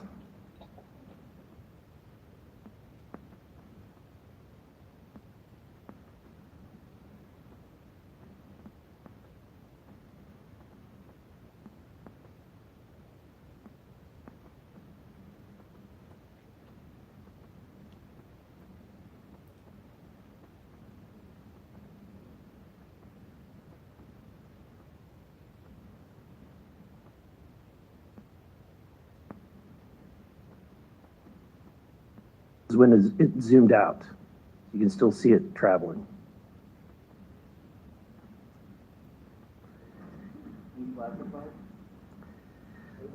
So, Mr. Knapp, do you have you heard about, events like this occurring? And what information might you have? I have heard about events like this. I have heard about this event. Jeremy Corbell and I talked about it in one of our episodes a while back. We did not have the video, though. There are servers where there's a whole bank of these kind of videos that Congress has not been allowed to see, that the public hasn't been allowed to see. Occasionally, some of that stuff gets out in the wild and it comes our way. It should be going to you. The public should be seeing this stuff. And why you're not allowed to, I don't know. But that's a Hellfire missile smacking into that UFO and just bounced right off. And it kept going. It kept going, and it looks like the debris was taken with it. Yeah. What the hell is that? So flies like that? Again, I'm not going to speculate what it is, but the question is, why are we being blocked from this information consistently? I want to ask this just question. How in the world, this is the document, I want to enter this in for the record if it hasn't already been entered, Madam Chair. The document that you provided on thread 3, this is a huge file. How in the world did you smuggle this out of Russia? Carefully. In your socks? And I don't think I want to be really specific about it because I might have to go back there and get some more sometime. Although, no, that'd be crazy to do that. Well, I took the top pages off that were stamped with the security signature, and I carried them out on my person. But the rest of them I just threw in my suitcase and threw some caviar in there as a distraction as well, and hoped for the best. Otherwise, I'd be a citizen of Siberia right now. And you had you reported James Lakatsky came to you with government possession of NHI craft and how they ultimately gained entry. Can you testify to the veracity of that claim? Dr. Lakatsky is an honorable man who served most of his career with the DIA, a very trusted, high-level rocket scientist and intelligence analyst who inspired the OSAP program, as I said earlier. And in full disclosure, I've co-written 2 books with him. He dropped this on myself and our other co-author out of the blue. And it took 14 months for us to get DOPSR approval for him to release 2 sentences on that. He said this craft, we had managed to get inside of it. It had no wings, no rotor, no tail. It had no fuel tanks. They didn't know how it flew or how it was operated. It clearly looked like it was aerodynamic, but he would not go further. He's a by-the-book guy, and until he gets clearance to say more about that, I don't think we're going to hear much more. But it's not ours. It wasn't ours. We didn't make it. We didn't know who made it and how it was built and how it operated. We've got at least one, and I don't know. I think that's enough confirmation that we do have recovered discs and materials. Lastly, Mr. Borland, in the classified realm, have you been exposed to undeniable confirmation of NHI technology? And then my second question is Base Systems involved in any way with reverse engineering exploitation of non-human intelligence craft? Yeah, we're gonna have to have a conversation this year for that. Whether I'm legally even allowed to answer that, and whether you're even allowed to hear it, sir. Okay. Again, you can sense our frustration, and so I just want to thank you for coming forward. We will continue to fight because, look, this is about making sure that this government belongs to the people and restoring the republic the way it was intended to be. Madam Chair, I also have further witnesses of courageous individuals.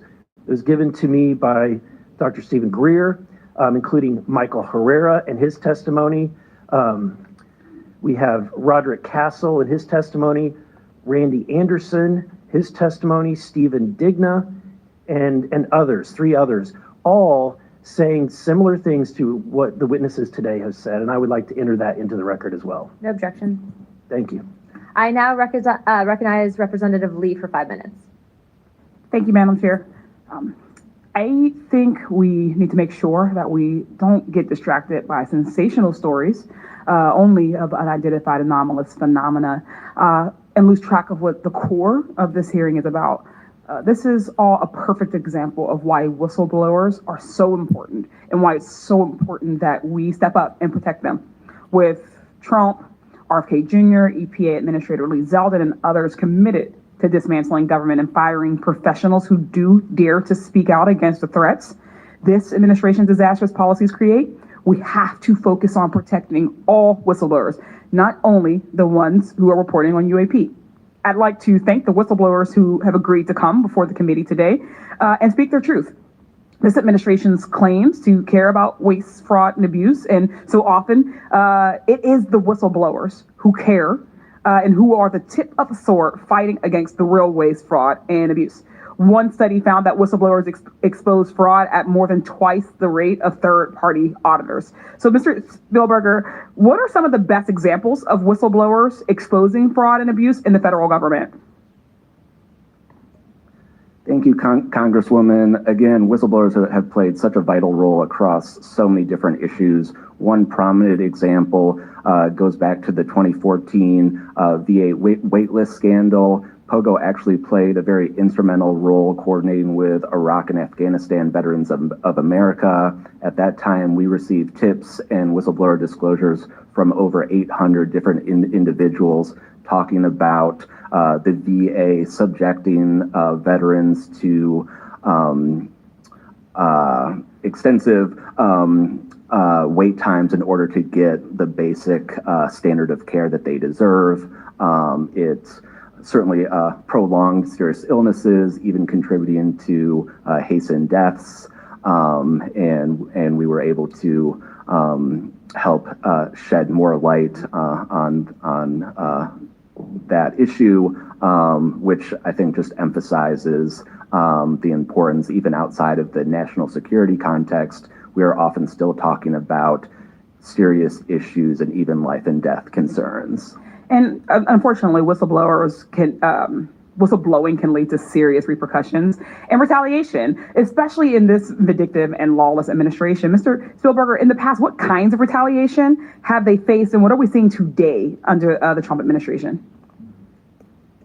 So we've certainly heard about a number of different examples of retaliation. One that I'd like to highlight that Mr. Borland referenced previously is retaliation through abuse of the security clearance process. That can have grave implications, not just for a whistleblower, but also their ability to seek legal counsel and defend themselves against retaliation. And when we look at the past several months of this administration, unfortunately, we've seen a really systematic approach toward dismantling the nonpartisan civil service. We've seen the mass firings. We've seen undermining of independent agency watchdogs, mass firings of inspectors general, undermining the Office of Special Counsel, the Merit Systems Protection Board. Again, these entities that are meant to be independent and play a critical role in investigating whistleblower disclosures and ensuring that their rights are protected. Yeah.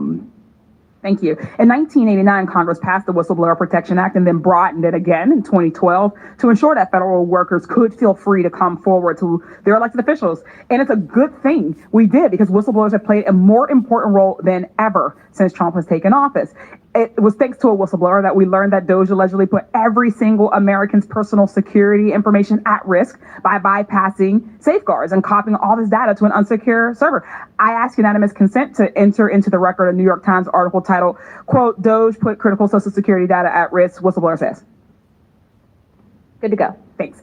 We've had whistleblowers at the National Labor Relations Board reveal that DOJ minions may have shipped case files outside of the agency, possibly to help then co-president Elon Musk continue to exploit his workers. And last week, whistleblowers at the National Institute of Health came forward to say that RFK Jr.'s vaccine and misinformation campaign had pervaded even the highest levels of the agency. Typically, whistleblowers have an inspector general they can rely on to investigate their claims and register issues with agency leadership. But President Trump has fired or demoted over 20 inspectors general. If I may ask one more question, Mr. Spielberger, can you explain how eroding the independence and capabilities of inspectors general further endanger these whistleblowers?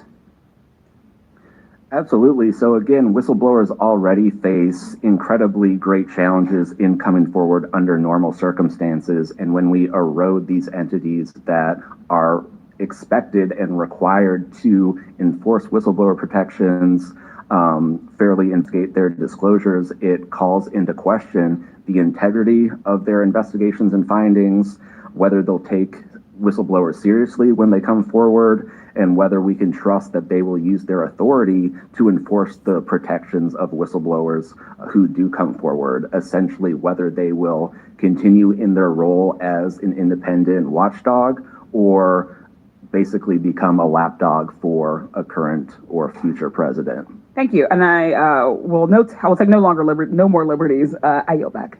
Thank you. I now recognize Mr. Crane for 5 minutes. Thank you, Ms. Chairwoman, for holding this hearing. Thank you to the witnesses for appearing. In the effort of transparency here, I got to admit to the witnesses that, growing up, I really never believed in UFOs or any of this stuff. I always thought it was a little kooky and whatnot, but, after hearing, your testimony from honorable service members, watching videos like my colleague, Mr. Burleson, just presented, I got to admit, I've become a believer.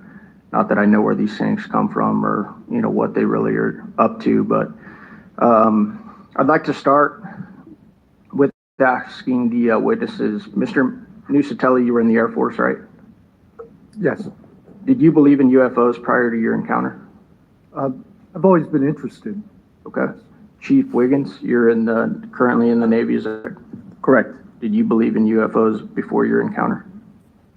I did. I'm from Las Vegas and I've watched George Knapp my whole life. Okay. What about you, Mr. Borland? I have always been open to where facts go, so. Were you guys scared or hesitant to come forward and tell your story because of fear and believing that you might be reprimanded or ostracized from society because of your stories? Mr. Nusatelli? Yes, absolutely. I probably would not have come forward if I didn't have documentation to prove some of my story, and I also wouldn't have come forward without the people that paved the way for us in, the first congressional hearing. So, Chief, what about you? Once I got the okay from the Navy from top down, that gave me a level of relief. Prior to that, I didn't have any thought left or right of that, but thanked the Navy to give me the go ahead, and that gave me the relief that I would not have any level of reprisal or anything happen to me. Mr. Borland, how about you? Absolutely. I mean, after I went through everything, it was pretty clear that I caused a major issue in the executive branch, so I did what I was supposed to do, and that's why I haven't spoken publicly. That's why I'm happy to be here. This is how I wanted this to be done in regards to me. Mr. Borland, why do you think that you faced reprimand and discipline for your effort to come forward and be transparent about what you saw? About what I saw is the reason why I got into what I know and has disclosed to Aero and the IG. And while it was labeled an extremely sensitive national security issue. Thank you. Mr. Knapp, I've watched many of your videos on Joe Rogan and other places. One of the big questions, I think, for many of us is why do you believe that the federal government refuses to be transparent about this issue? I think there's probably multiple reasons. At the start, when these things first started invading our skies in large numbers, we were scared. It was right after World War II, and we didn't know what they were, and they didn't want to panic the public, and that was probably a good call. Over time, I think the lying sort of became institutionalized.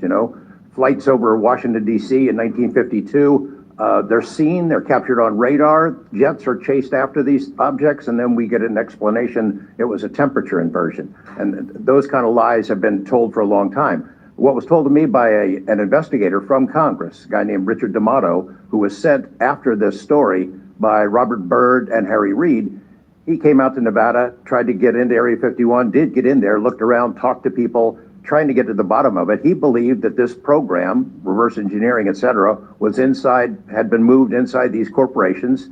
And he said, when this comes out, people are going to go to prison. And he meant people who were basically misusing legitimate national security funds, tens of billions of dollars, in order to keep this cover-up going. I also believe there's a legitimate reason for the cover-up in that there is undeniable connection of national security involved in this technology. If we are racing for it to master that technology against the Russians and the Chinese, which is what I have been told by Senator Reid and many others, then it is a race that's critical to our survival.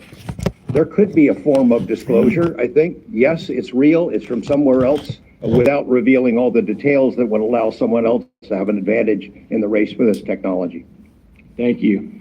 Finally, I'd like to enter into the testimony a letter I sent to the DoD regarding the case of Major David Charles Grush, a UAP whistleblower who's been extremely helpful to this committee.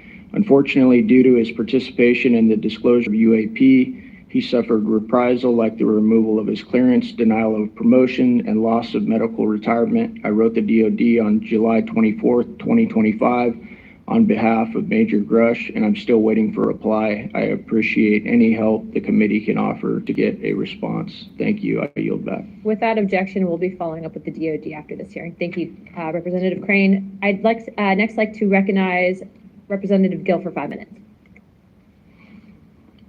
Thank you, Chairwoman Luna, for holding this hearing, and I'd like to yield a minute of my time to you. Perfect. My first question is, how do we know that the files that you obtained from the former Soviet government are not BS and just given to you as a disinformation campaign against the U.S. government? That's a good question. So I shared some of them with the Senate Intelligence Committee when I first got back because that was requested by the Russians who shared some of that information with me. Secondly, I gave all of that material to the DIA through BASS, the OSAP program, sorry for the acronyms. Can you name names real quick? Sorry. At BASS or Who OSAP? did you give them to directly? I gave them to Robert Bigelow and to Jim Lukatsky. And they hired a whole team to go through them and retranslate them and analyze it. And they created a structure of how the UFO programs in the USSR and Russia were put together. They said they were real. The other person who said they were real is David Grush. Noted. Thank you. Representative Gill. And thank you. I'd like to yield the remainder of my time to Eric Burleson. Thank you, Representative Gill.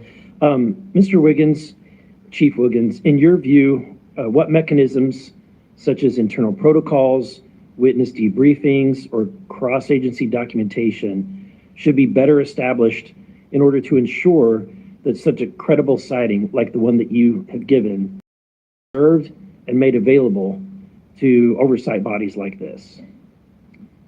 Thank you, sir. As a active duty Navy member,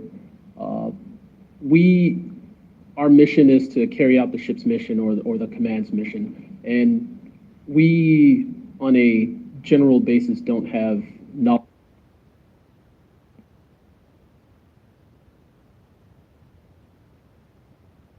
Rogan experience. Train by day, Joe Rogan podcast by...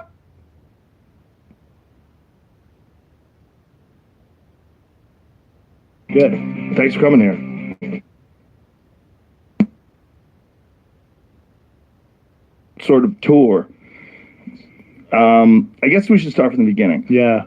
So, first of all, lay out to people what your job was with the military and how this all started for you.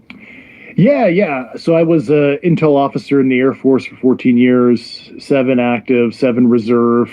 Then I kind of had like a parallel track in the civilian intel world when I became a reservist. And ultimately I got brought back in civil service in a government way at the National Geospatial Intelligence Agency a couple years ago at a senior level. So I was a major in the Air Force and a GS-15 at NGA, which is like a full bird colonel equivalent civilian employee. I'm very humbled that I was able to kind of get that kind of job. But my career mostly, I didn't even really think about this topic. UFOs were not on my radar. I wasn't really a believer. I was agnostic about it. Most of my career, I did a lot of behind the door special access program, technical type activities. I was kind of a space intelligence expert, a cyber intel expert. And like I said, this was not on my radar at all. I would joke with my buddies because I used to handle the presidential daily brief for the National Reconnaissance Office director in my military capacity as a reservist. And I was well clear to hundreds and hundreds of compartmented programs. And, the joke was like, oh, when are we going to get the read on for the crazy shit? And that never happened. And I do remember the day that I really can remember that I was like, what's with this UFO stuff? I was briefing a senior person at the CIA into a couple hundred special access programs. So I was at the headquarters at the agency, and after the indoctrination I was giving to the senior person, this person who worked with Lou Elizondo previously was like, yeah, Dave, have you ever heard of this guy, Lou Elizondo? He's running some UFO program at the Pentagon. We all think he's crazy. And I'm like, I don't know who this guy Lou Elizondo is, and I don't know of any kind of UFO program. So that sounds nuts to me. But lo and behold, and that was like early 2017, and lo and behold, in December 2017, that New York Times article came up with that named the ATIP program and the OSAP program, so Advanced Aerospace Weapons Systems Application Program, and the Advanced Aerospace Threat Identification Program being the other acronym. And I was like, holy shit, wait, that's that guy Lou Elizondo that I heard about. You know what? I think I have heard of OSAP. When I was a lieutenant, I used to read these reports from the Defense Intelligence Agency on black holes and stuff, and I was like, that's like stupid. Why is the DIA looking into black holes, time warps? It just didn't make any sense to me back in like 08, 09 when I was a lieutenant. And all of a sudden, I'm like, well, maybe there's something to this UFO thing. I'm not saying I was like a believer either way on the subject, but this was a topic of concern apparently for the Pentagon. And in 2018, I started doing kind of what I call my open source literature review. Like, let me spin myself up on this topic, watching Chris Mellon, Lou Elizondo, Leslie Kean, all these people talk about the subject. And then, just trying to understand, so what is this with UFOs? Has this been going on for a while? The answer is yes, like Foo Fighters, sightings of weird stuff in antiquity, etc., which, we can get into later. But, and so early 2019 comes along, and my boss at the National Reconnaissance Office in kind of my Air Force major capacity forwarded me an email from what became stood up in I guess it was 2018, which was the unidentified, it was aerial, now anomalous phenomena task force, UAP task force. So the UAP task force director sent my boss an email saying, hey, we're looking for a rep to the task force. And as like any good officer, I was like, well, I'll put it on my performance report. Hey, I was on a task force, and that would look good. And I being well cleared, and also a bachelor's degree in physics, master's in intelligence analysis. I'm like, what? I'll figure out what the shit is. It's either going to be weather shit, maybe it's an adversarial program, maybe it's like a U.S. program. People are misidentifying on rare occasions.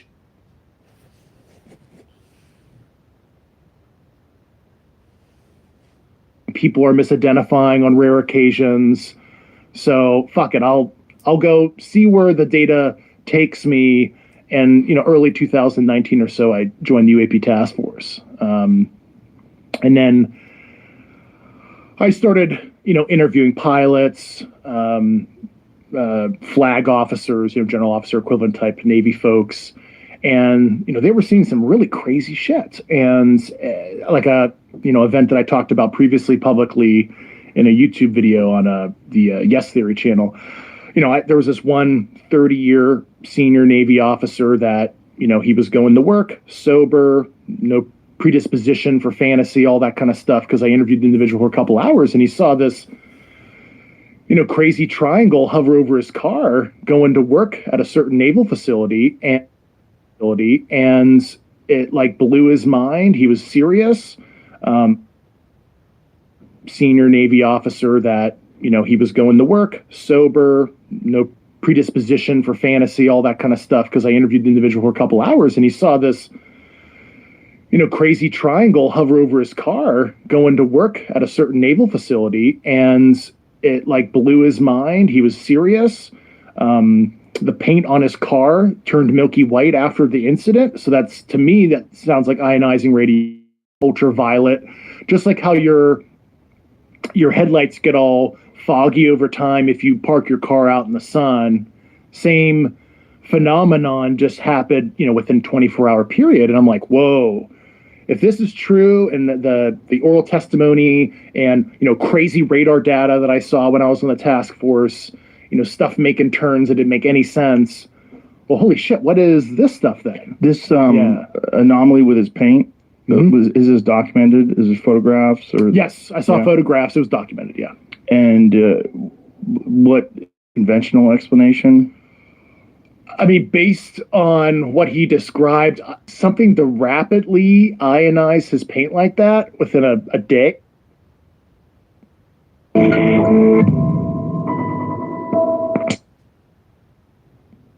Senior military intelligence officer comes forward to say what we've only imagined is true. You are saying to the human race, for the first time, we are not alone. We're definitely not alone. Claims that our government has proof of alien life. We have spacecraft from another species. We do, yeah. How many? Quite a number. Some are landed, some are crashed. Allegations of a secret government program that has hidden the truth, the technology, from the world. There's a sophisticated disinformation campaign targeting the U.S. populace, which is extremely unethical and immoral, and it's totally frightening. From Roswell to the present day. We're going against the wind. The wind's 120 knots to the west. There are non-prosaic cases, 100% unexplainable. I mean, this is like tangible technical craft they're seeing. Is this decorated officer a liar? Why should we believe you? A fool? Is it possible that yourself? Or a hero? I'm a patriot. And I believe the truth to power in this. We're talking about the big secret in human history. We are not alone. The UFO whistleblower speaks. Good evening. I'm Elizabeth Vargas, here to bring you a News Nation exclusive interview with a man we're calling the UFO whistleblower. David Grush is a career intelligence official who this week is making some bombshell claims of a U.S. government cover-up going back nearly a century, shedding light, he says, on that existential question: are we alone? News Nation has confirmed David Grush's credentials and resume. We have not seen or verified the alleged proof he says he's provided to investigators. Hear his story so you can decide for yourself. Mr. Grush sat down with investigative journalist Ross Coulthart, who is reporting for News Nation. Mr. Coulthart is an award-winning journalist and author who has reported for the Australian version of 60 Minutes. They have not confirmed any of them to constitute proof of alien life. The government continues to state we are indeed alone. But now, for the first time, a member of that official investigative team is speaking out, telling us on this planet. And now you're about to meet a man for the very first time in this exclusive television interview. Welcome. That's it. Maybe start off telling me your name and who you are. My name is David Grush. The money for college. Always admired people in uniform, and I've always wanted to be a part of something bigger than myself.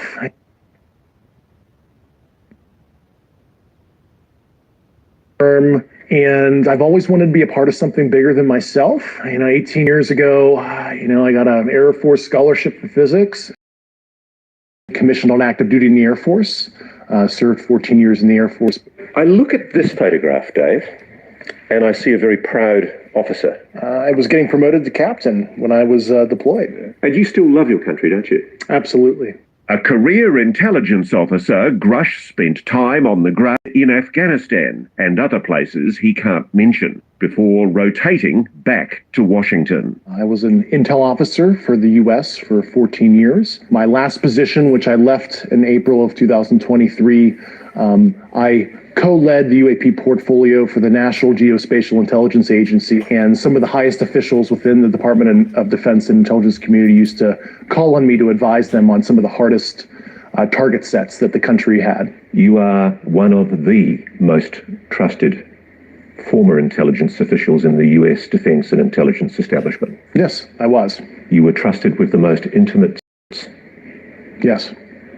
And he says the most earth-shattering of those secrets were revealed after 2019, when he was invited to join the UAP task force. You had the security classifications to go anywhere and ask anyone anything. I had, based on my formal security clearance and multiple polygraphs, I had the ability to be read into any program that I needed. At one point in time, I was extremely highly cleared. What conclusion did you come to at the end of your time on the UAP task force? The UAP task force was refused access to a broad crash retrieval program. When you say crash retrieval, what do you mean? These are retrieving non-human origin technical vehicles, call it spacecraft if you will, non-human, exotic origin vehicles that have either landed or crashed. We have spacecraft from another species. We do, yeah. How many? Quite a number. You're kidding. No. I thought it was totally nuts, and I thought I was deceived. It was a ruse. People started confiding in me. They approached me. I have plenty of current and former senior intelligence officers that came to me, many of which I knew almost my whole career, that confided in me they were a part of a program. They named the program. I've never heard of it. And they told me, based on their oral testimony, and they provided me documents and other proof, that there was, in fact, a program that the UAP task force was not read into. You are alleging that the US government has been concealing the existence on this planet of alien life.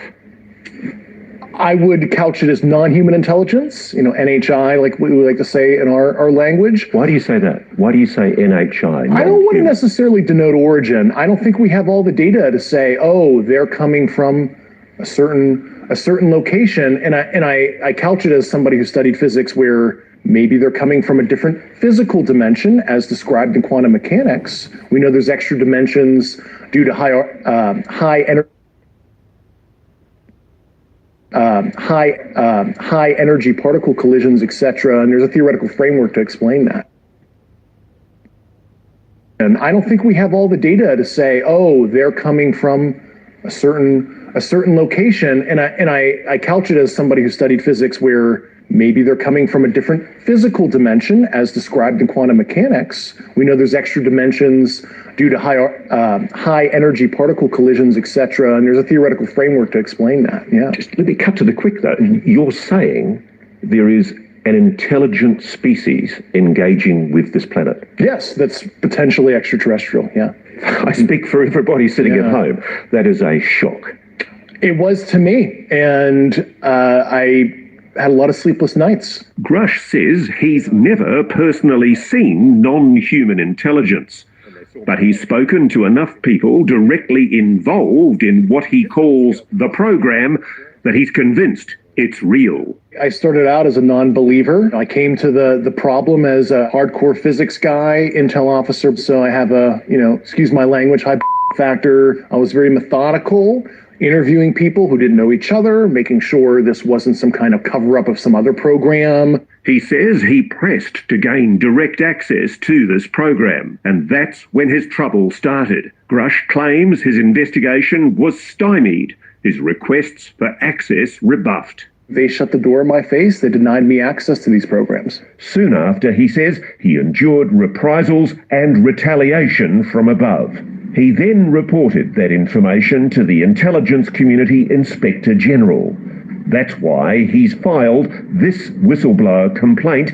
He says that experience is why he decided to go public here, and in a recent article written by Leslie Kane in The Debrief. You're not being paid for this interview? No, I'm not. Why are you doing this? It's a sense of service, call me a Boy Scout or whatever. It just, when I saw the kind of wrongdoing I did, I don't want to be 60, I don't know what's going on. 70 years old in the future and have that, coulda, shoulda, woulda kind of feeling where I could have made a difference. I did not want to live a life of regret. You are saying to the human race, for the first time, an official intelligence representative at a high level from the US government is saying publicly we are not alone. We're definitely not alone. Absolutely, the data points empirically that we're not alone, yeah. You've said that the United States has spacecraft, intact craft. We do. Do we have bodies? Do we have species of Well, naturally, when you recover something that's either landed or crashed, sometimes you encounter dead pilots. And believe it or not, as fantastical as that sounds, it's true. Have you seen spacecraft? I've seen some interesting photos and I've read some very interesting reports. But he says the specific documents and photos that would prove his claims are still classified, and he cannot disclose them here. Let's deal with the issue of your credibility. Why should we believe you? You're just somebody coming out of nowhere, making claims that we really ultimately can't prove. Yeah. Well, we provided the proof internally to the Inspector General and the Hill staff. We went into all the details. I mean, I have the credentials. I was an intelligence officer on the UAP task force. But let's face it, allegations of aliens and their spacecraft are hard to accept, even coming from a respected insider. Even if you call them NHI and UAP, how could such NHI travel to Earth in the first place and go undetected by the general public? Grush says the craft may not be travelling through space as we understand it. It is a well-established fact, at least mathematically and based on empirical observation and analysis, that there most likely are physical additional spatial dimensions. And you could imagine in 4 and 5D space where what we experience as linear time ends up being a physical dimension in higher dimension. If you were living there, you could translate across what we perceive as a linear flow. So there is a possibility that, and this is a theory here, I'm not saying this is 100% the case, but it could be that this is not necessarily extraterrestrial, and it's actually coming from a higher dimensional physical space that might be co-located, right here. What can you tell me about these craft, these technologies? Why do you know it's exotic? Based on the very specific properties that I was briefed on, isotopic ratios that can be engineered for it to be so just extremely strange, heavy atomic metal, high up in the periodic table arrangements that we don't understand, what the emergent properties are, but there's just a very strange mix of elements. So you're absolutely sure that the materials that these craft are made of really not of this earth? Yeah, they're sophisticatedly engineered, certainly not by humans. And while Grush says the US has gleaned some insight from these materials for military use, so much more could be done if academia and the private sector had access. It's totally nuts that humanity as a whole, especially the US citizenry as a whole, they're not even benefiting from broad research on this to solve propulsion, energy issues, novel material science that can improve people's quality of life. It's just totally nuts how it's been protected and inhibits progress. If you're right, if you're telling us the truth, everyone, the entire American public, has been lied to for decades. Yeah, there's a sophisticated disinformation campaign targeting the U.S. populace, which is extremely unethical and immoral. Coming up, how long has this been going on? A lot of the things I was briefed on were very shocking.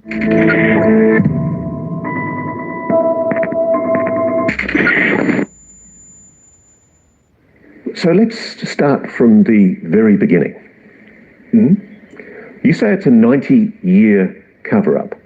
Just about, yeah. 90 years. 1933 was the first recovery in Europe, in Magenta, Italy. They recovered a partially intact vehicle. It's long been known that the regime of dictator Benito Mussolini documented numerous UAP during this time. This internal memo from the Italian Secret Services includes crude drawings of the UAPs.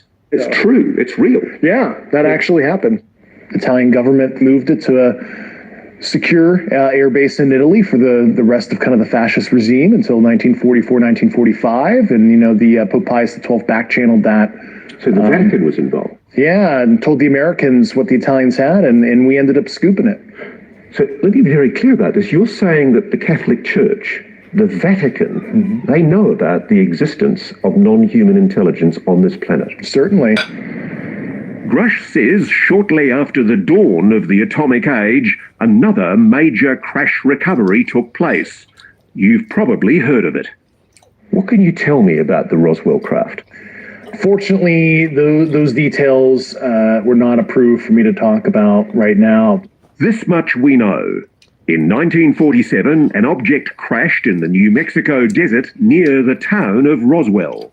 The Air Force recovered material described as metallic and rubbery, though the government changed its story as to what it was, calling it a flying disc at first, then a weather or spy balloon. It just read ridiculous to me that the US Air Force had changed its story. Yeah, and they added additional elements over time and tried to conflate additional programs to explain some of the events.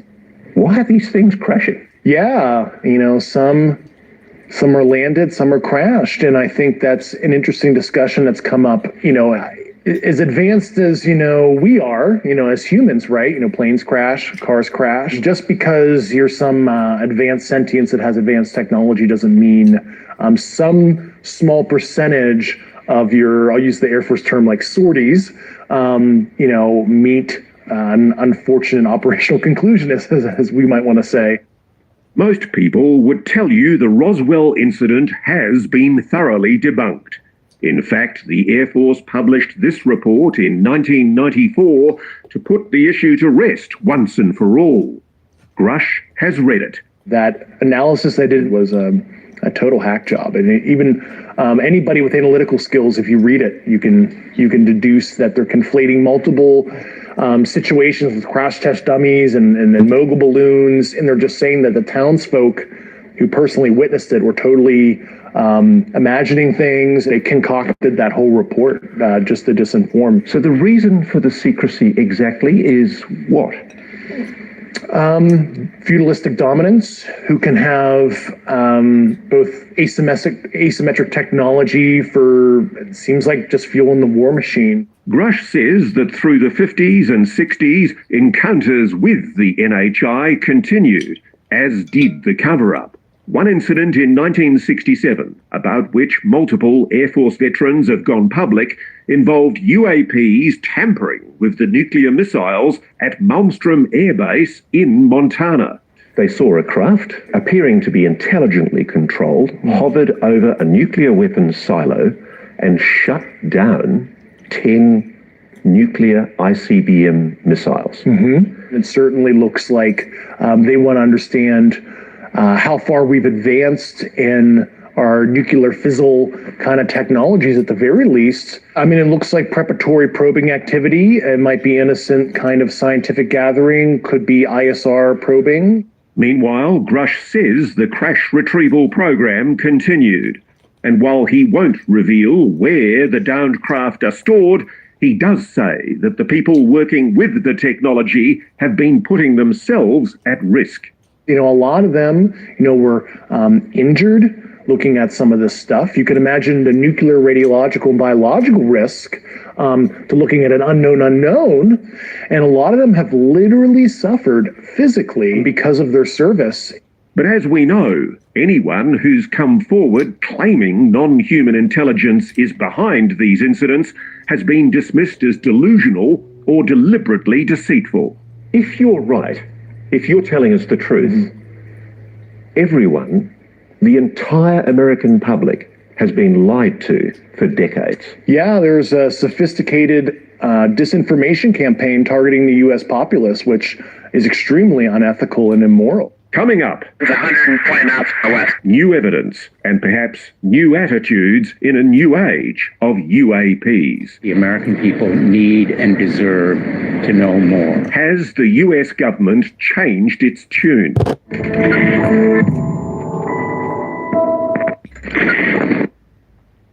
These are the videos that started it all. Footage captured by naval aviators on military-grade cameras that defied all prosaic explanation. Dave Grush has investigated this one, shot in 2015 off the East Coast by fighter pilots from the USS Theodore Roosevelt. There's an industry of debunkers out there on the web who say, oh, they've got this all wrong, it's a jet exhaust at a distance, and the aircraft's turning. Give me an answer on that. Well, I had some optical engineering experts look at that, and the Raytheon AT FLIR system, based on the pixel saturation and apparent size. It's certainly something that's not a jet. It might be some kind of natural phenomenon that's quite strange, but it's not as simple as a jet. He has even stronger opinions about this UAP, now known to history as the Tic Tac, shot in 2004 in the Pacific by aviators off the USS Nimitz. And the Tic Tac? Truly anomalous, absolutely technical vehicle, physical, and that's absolutely something that we didn't make. Not of this world. Most likely, yeah.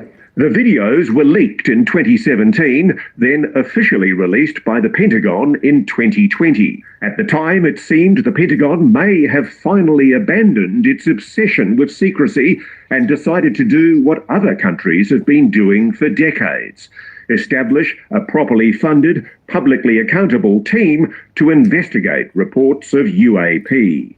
Dave Grush was part of that team. This is a hunt mission for what might somebody be doing in our backyard that we don't know about. The task force set about investigating these incidents, including more recent events like the odd encounters that took place during naval exercises in 2019 off the coast of San Diego.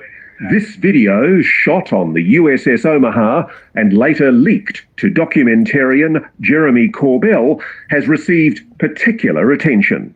It either zooms off so fast you can't see it, or it sinks into the ocean, but it seems to drop. What do you know about it? It was truly anomalous. But Grush says the promised new age of government transparency is a fallacy. For starters, he says the videos that have been released are just the tip of the iceberg. There are many videos that are totally fair to release through a declassification process. And I find it very concerning from a transparency perspective that all that the department has declassified were those 3 famous videos. There are more concerning videos that left me with a lot of questions, yeah. He says there are credible witnesses who could testify to Congress about spacecraft, big spacecraft. A lot of them were very large, yeah. Like a football field kind of size. And I remember interviewing these personnel. I'm like, either these people are lying to me, they're having a psychotic break, or this is some crazy but true stuff that's happening, and I have no good explanation that's prosaic at all for this, because this is not explainable by, swamp gas, St. Elmo's fire, ball lightning, et cetera, et cetera. I mean, this is like tangible technical craft they're seeing up close and personal in some cases when I interview people. And at the center of it all, the crash retrieval program the government has never publicly acknowledged. A program, Grush says, that's included at least one private aerospace company that is storing alien craft. Is that true? That is how a lot of these relationships are. While I don't want to the companies and government elements, but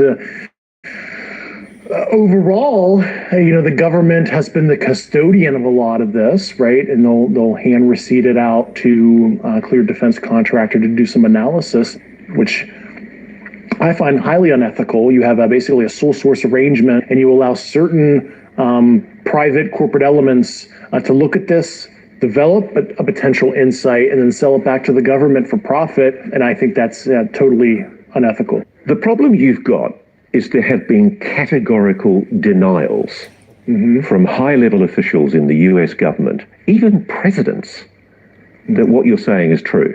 Unfortunately, some elected officials were not brought in. Only a few weeks ago, 19th of April, the head of the Pentagon's UAP investigations program, Dr. Sean Kirkpatrick, told Congress AARO, that's the Pentagon's UFO investigation body, has found no credible evidence thus far of extraterrestrial activity, off-world technology, or objects that defy the known laws of physics. While a large number of cases in our holdings remain technically unresolved, this is primarily due to a lack of data associated with those cases. Was that a lie? Well, I know Dr. Sean Kirkpatrick. I've known him for about 8 years. And, I expressed some concerns to Dr. Kirkpatrick about a year ago and told him what I was starting to uncover. And he didn't follow up with me. And he has my phone number. He could have called me. I hope he ultimately does the right thing. He should be able to make the same investigative discoveries I did. It's totally crazy if he doesn't. So the implication here is that the head of the very body that Congress has ordered to tell the American public the truth about UAPs is possibly misleading the American public. Do you think the American public is being lied to? Well, they've been lied to over the years, and I'm hoping that the lies stop. Coming up, it gets even scarier. The UFO whistleblower says the NHIs aren't all friendly. Have human beings been hurt or killed by a non-human intelligence? And guess who they might be working with? We're in a competition with their adversaries to understand this, and it's a multi-decade Cold War that has been under our nose for so long.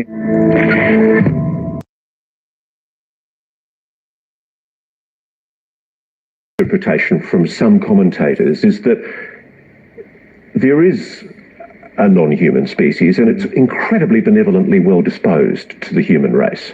Yeah, and I think that is the logical fallacy there is because they're advanced, they're kind. We'll never really understand full intent in that because we're not them, whatever them is or are.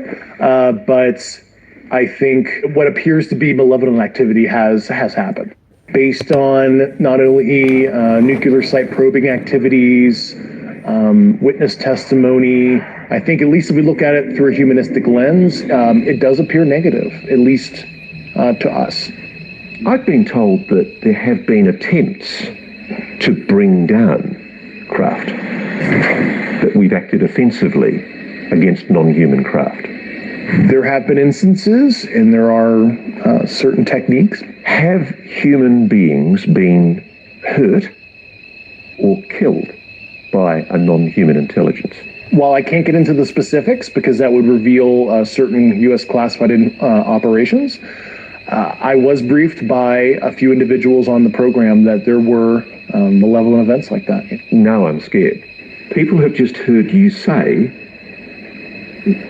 non-humans may well have murdered human beings. That seems to be the case at one point, yeah. And there's more. Grush says the United States is not the only country that's encountered NHI and their technology. He says our geopolitical rivals have their own crash retrieval programs, which they are also secretly exploiting for military purposes. We're in a competition with their adversaries to understand this, and it's a multi-decade Cold War that has been under our nose for so long, and there is no good way to level the playing field and hold other nation states accountable if they're doing unethical or illicit activity as it relates to this subject. And I think the obtuse secrecy is actually putting us in a very dangerous position where a country might make a breakthrough. Let's say it's an adversary of ours. And it is so destabilizing. You say there's been a Cold War behind the scenes with Russia and China. There has been a Cold War against with our peer adversaries, yeah.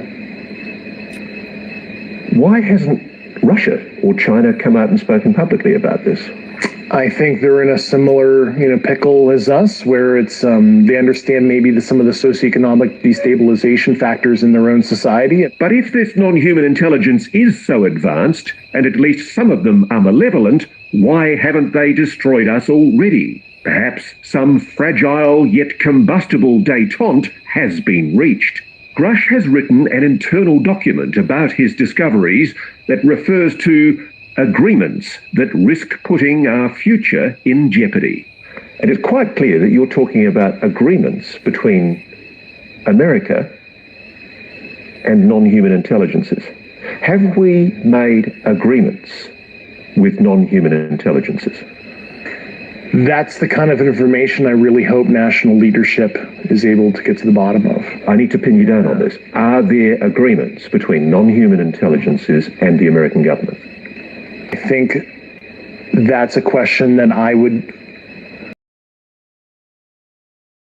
We do know of at least one agreement among humans that's worth noting. This 1971 agreement between the US and the USSR on measures to reduce the risk of nuclear war. Whether or not you believe Dave Grush, this document proves the two superpowers were aware that UAP existed, whatever they were. If you look at Article 3 of that treaty, it talks about unidentified objects near nuclear facilities or interfering with communications. And that is a treaty that has been used, from what I understand, to notify each other if there's a concerning event. And that's a way of saying to the Russians, hey, don't shoot at us.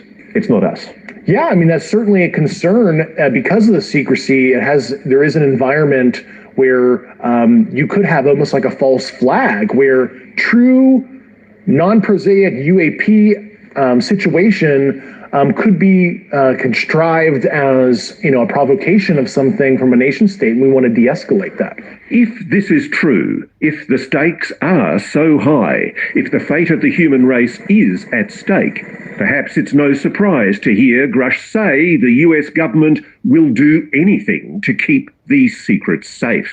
Can I put it to you that crimes must have been committed? At the very least, I saw substantive evidence that white-collar crime was committed. Have people been killed to protect this secret? Based on the people I talked to, that was an ongoing concern. Yeah, unfortunately, I've heard some really un-American things I don't want to repeat right now. So you have a strong suspicion that people have been murdered to protect the secret? Over the years, yeah. Coming up, check. Is it possible that you're deluding yourself? It's time to put our whistleblower's credibility to the test. Everybody watching this right now is looking at your face. Mm-hmm. They're going, is this guy for real?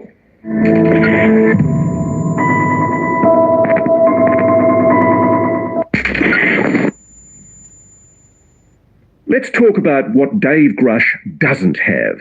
He doesn't have smoking gun documents or photos. He doesn't have official confirmation of his claims.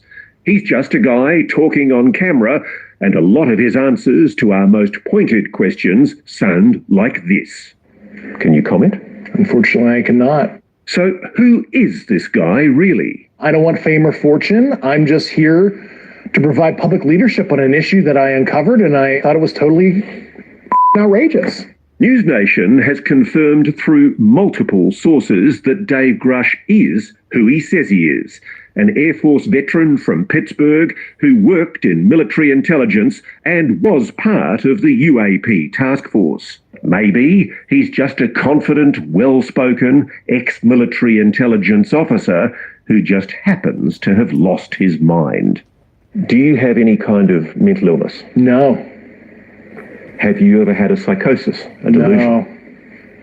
Is there anything in your medical history that might be capable of being interpreted as a reason why you might be confabulating, making things up? No, I'm not a disgruntled employee. I resigned on my own accord because I thought altruistically it's more appropriate to show thought leadership on the outside on this now, because I hit an impasse within the government to try to right this wrong. So I've got to be blunt about this. Yeah. You're not making this up. This is not a lie. No, absolutely not.